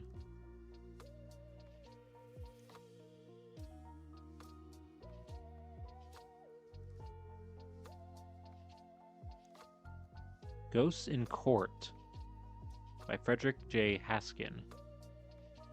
Have we seen that name? Hold on. Yeah, he wrote this one. Ghosts in Rent. He was talking about the Rent story. And now he's talking about Ghosts in Court. This is from May 31st, 1920. And this is from November 1916. So he's still writing about ghosts. Several years later. Maybe he'll talk about that case and what happened with it.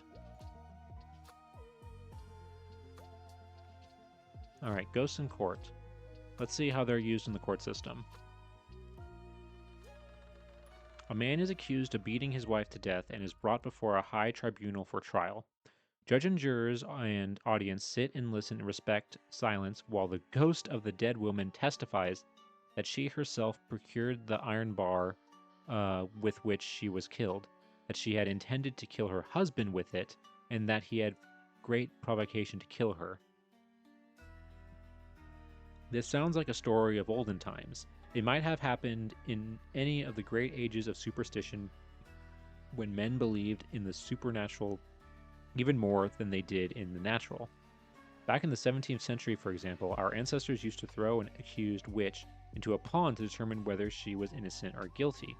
Still earlier, there were trials by combat in which the accused fought for his life. In either case, the appeal was to the supernatural. It was believed that the supernatural would intervene to save the innocent or destroy the guilty. Go still further back to primitive times, and you'll find men still more in awe of the supernatural. The flight of birds, the clouds of the sky, the voice of thunder are all to him the mandates of unseen things. He walks in constant terror of innumerable ghosts. This is interesting, because I think this kind of helps prove, like, how people felt about superstition at the time.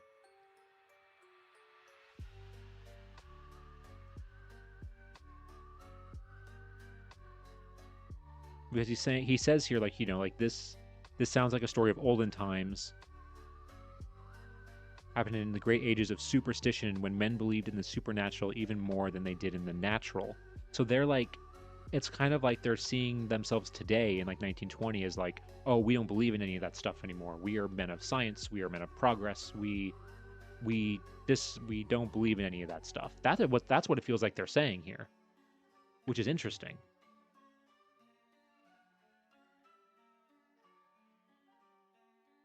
Okay. Fears still with us. Civilization is supposed to have freed man from these ancient fears, but it has not done so. The fear is still latent within us, waiting for a chance to express itself.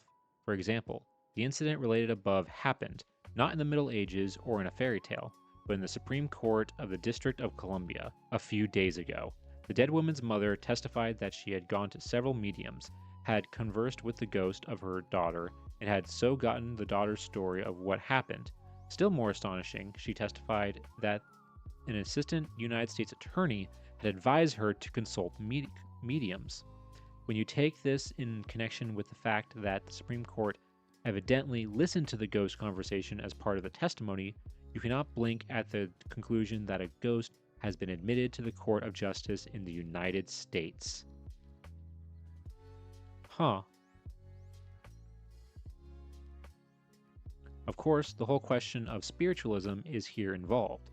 There are many intelligent and sincere people who believe that the existence of ghosts who can communicate with us has been proved. Sir Oliver Lodge, hey, that's the guy we were just reading about who was astral projecting, is one of them. He proceeds by a process of elimination. He says there are certain phenomena which cannot be explained in any way except as communication from the dead. Nearly all other scientists disagree with him. Not only have thousands of persons all over the world accepted the belief in spirits, but they have added to that belief a faith that spirits are always wise and truthful and that they are practically omniscient. Are ghosts reliable? I mean, they don't... In terms of like showing up, no, I don't think they are. But is there any reason for this latter faith? If a notorious liar dies and departs from for that limbo where communicative spirits live, is there any reason to believe that he will there become a paragon of truthfulness? Will death make a fool wise, or a malicious person kindly? Out in the west there is a certain placer deposit of gold which has been in the grave of many fortunes. One man after another has tried to get this gold, and all have failed. Finally, along came an inventor with a most ingenious and expensive plan for getting the gold. He had absolute faith in it. It appeared that he was in communication with the ghost of his dead sister, and that she had imparted this plan to him, and told him it was sure to succeed. He spent every cent he owned and could borrow on the plan and lost it all. The ghost was wrong. Very likely, if the sister had been alive, she would have given just the same advice, and very likely the man would have replied that women know nothing about mining, and would have kept his money to his pocket. Jesus. Wow. Damn. But since his sister had been translated to the spirit world, he reasoned in some obscure manner that she had become an expert on hydraulic mining. Oh wow, this guy is roasting everybody. He is roasting everybody who like believes in ghosts. You can tell he's clearly a skeptic.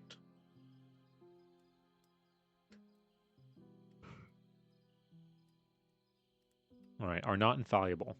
Indeed, there seems to be absolutely no reason to believe that ghosts are any more truthful or infallible than human beings. Consult the record of the Society for Psychic Research, upon which the whole argument for spiritualism is based. You will find little evidence that ghosts know more than human beings or are more truthful. And not a little evidence that they are Picayne, and sometimes malevolent, like the living. Is it not well, therefore, to take the communications of your dead friends and relations with a grain of salt, the same as you keep those of the living? So he's just basically saying they're the same as people. Don't trust them. Troubled husband. Here is another instance of a meddlesome ghost who sought to make trouble. A young and attractive widow was invited by an older woman to live in the same boarding house to join her in some Ouija board excursions to the land of the dead. They immediately got into communication with the spirit of the young woman's dead husband. He proceeded to criticize her goings and comings at great length. He objected to the man she went with. He told her that such and such a man was immoral, that another ate cocaine, and a third had a wife living in Australia. He advised her to give up all her frivolities and stay at home nights. The young widow was considerably troubled at first, but she had strong common sense. She reflected that even if spiritualism was a true revelation, there were fake mediums, and her elderly friend might be one of them. She also reflected that her husband in life had been a jealous fellow, inclined to lie about all possible rivals, and she saw no reason to believe that death had reformed him. She was able to prove that some of the messages he had not sent her from the beyond were not in accord with the facts. Yeah, this guy, he clearly does not believe in spiritualism, considering, I mean, just this line right here, but she had strong common sense. That in itself says, like, oh, you don't believe in this. You don't believe in any of this at all. All right, hubby wasn't allowed. When the next Ouija board session came off, there was a struggle. Hubby uh, tried to get in some more advice, but the young widow had strong hands. Instead of hubby, it was the defunct aunt of her elderly friend who got the floor. This departed woman informed the elderly friend that she was in danger of serious financial reverses, that she was apt to die a violent death, probably by falling downstairs, that the South African Rubber Company, in which she had bought 3 shares of stock, was a swindle, and that if she did not drink less tea, she would get cirrhosis of the liver. All of this threw the good woman into a sweat of apprehension. The Ouija board readings were discontinued, and the dead husband lost his only means of communication with the world of the living, to the great relief of his widow. Yeah, there's so much passive aggressiveness in this. It's interesting how like his articles always start like ghosts in court, so you think, oh, that's what it's going to be about, but it's only like this beginning part here that like actually like talks about that, and then the rest of it is just like kind of related, and then by the end it's like we are on a completely different topic or a completely different person compared to the start of the article. This is a fun one though. I like his writings. You can tell that he is like just so petty and just so sarcastic with how he writes. All right. All right. It's getting. What time is it? Okay, it's getting kind of late.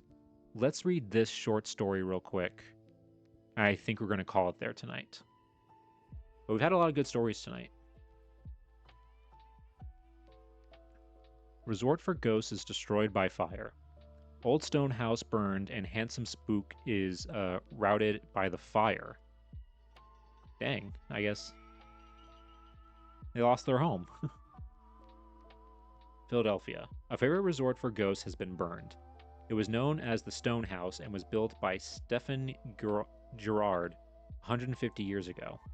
Nothing remains but the walls. Even the ghosts have neither been seen nor heard since the fire. If the stories that have been current in the neck for the last 50 years so are true, these ghosts were of great number and variety. Some of them date back to Stephen Gillard's time, and others were said to have come to live there when the old place was used as a military prison during the Civil War. And still another is the ghost of the handsome young man who all foolishly hanged himself to a rafter in the cellar of the old house because a girl wouldn't marry him smack off. This was over 50 years ago.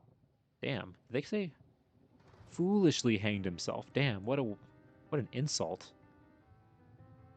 And that's the ghost, apparently. Huh.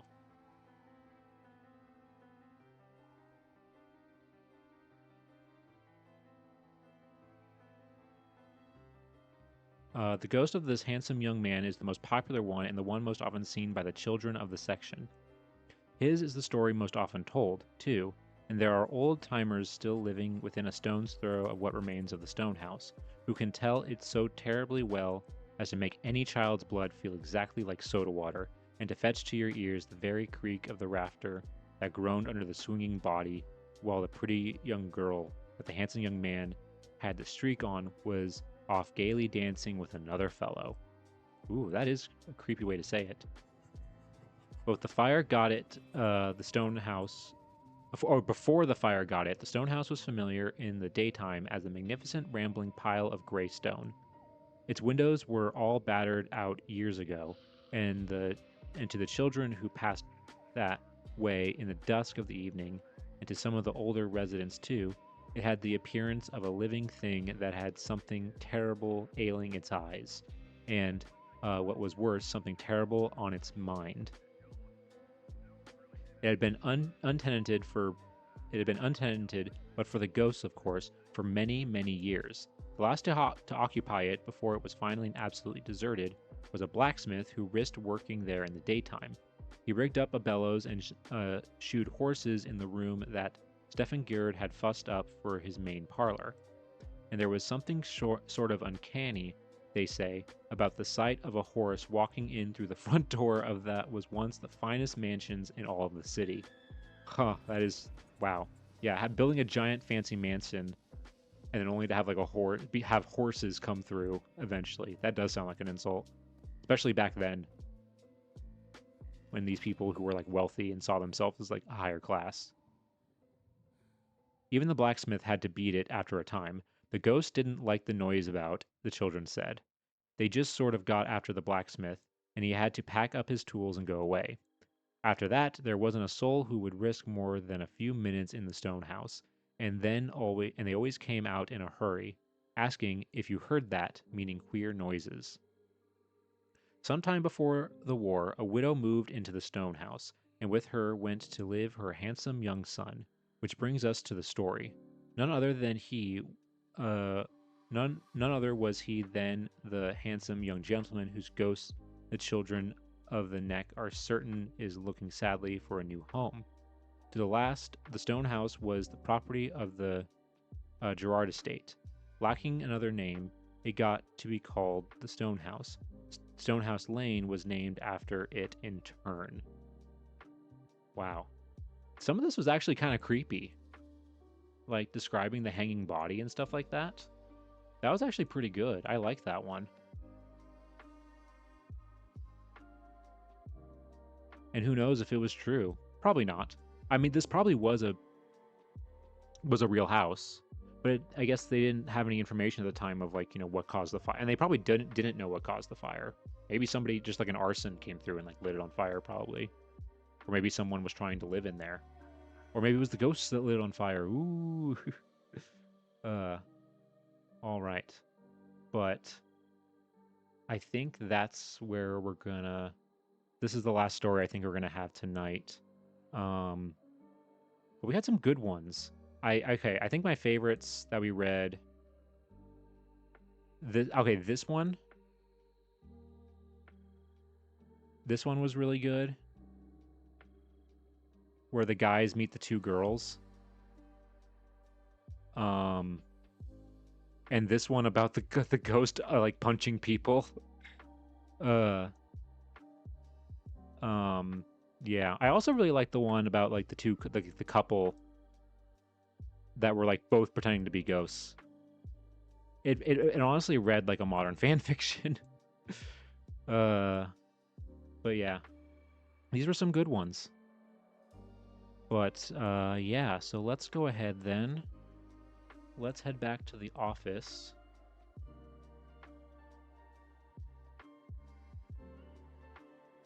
All right. So yeah, that's going to do it for today's stream, folks. Thank you guys so much for being here. If you're new here, I'm not a professor, but you can call me Nap. I stream every Sunday and Wednesday at 6:30 p.m. Eastern Standard Time. But sometimes I also do guerrilla streams when I stream whenever I want. So if you want to know when I go live next, make sure you go ahead and follow if you're not following already. We do a bunch of cool like reading streams, history research streams, and stuff like that, genealogy research streams, looking for fun, cool, and interesting historical documents along the way. And let's see, what else do I normally say? I don't think I'm gonna stream, have time to stream before. Sometimes I stream, like I said, like on Friday or Saturday if I have time, but I'm not gonna have time this weekend. I have too many IRL things that I have to do. So our next stream probably won't be till Sunday. Also, I have linked down below my YouTube channel if you want to check that out and check out some of the shorts that I've made about some of the stuff that we found on our streams. Also, I do have a Twitter if you want to follow that and see like where I post like updates for upcoming streams and just other stuff that's going on in my life in the museum world. And yeah, I think that's gonna do it for today. we're gonna go ahead and raid. So if you guys can stick around for the raid, that would be great. All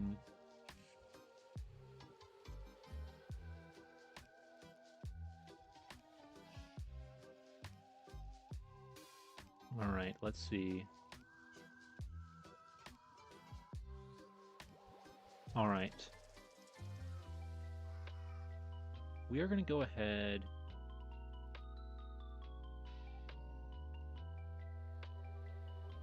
And we are going to raid this person.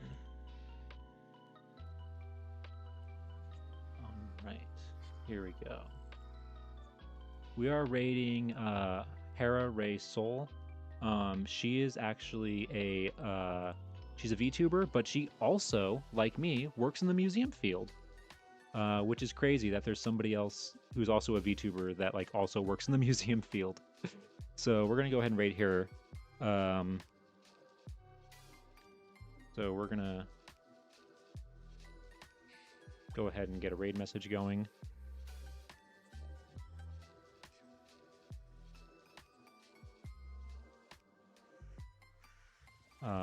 Okay.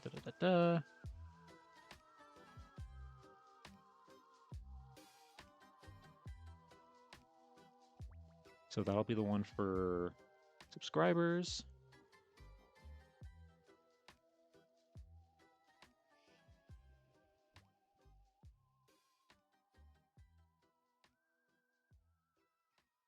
And then this one will be for followers. Yeah, so like I said, that's going to do it for today's stream, guys. Thank you guys so much for being here. Hope you guys have a great rest of your day or night wherever you are. And I'll see you on Sunday for more spooky ghost stories. All right. Have a good night, everybody. Take care.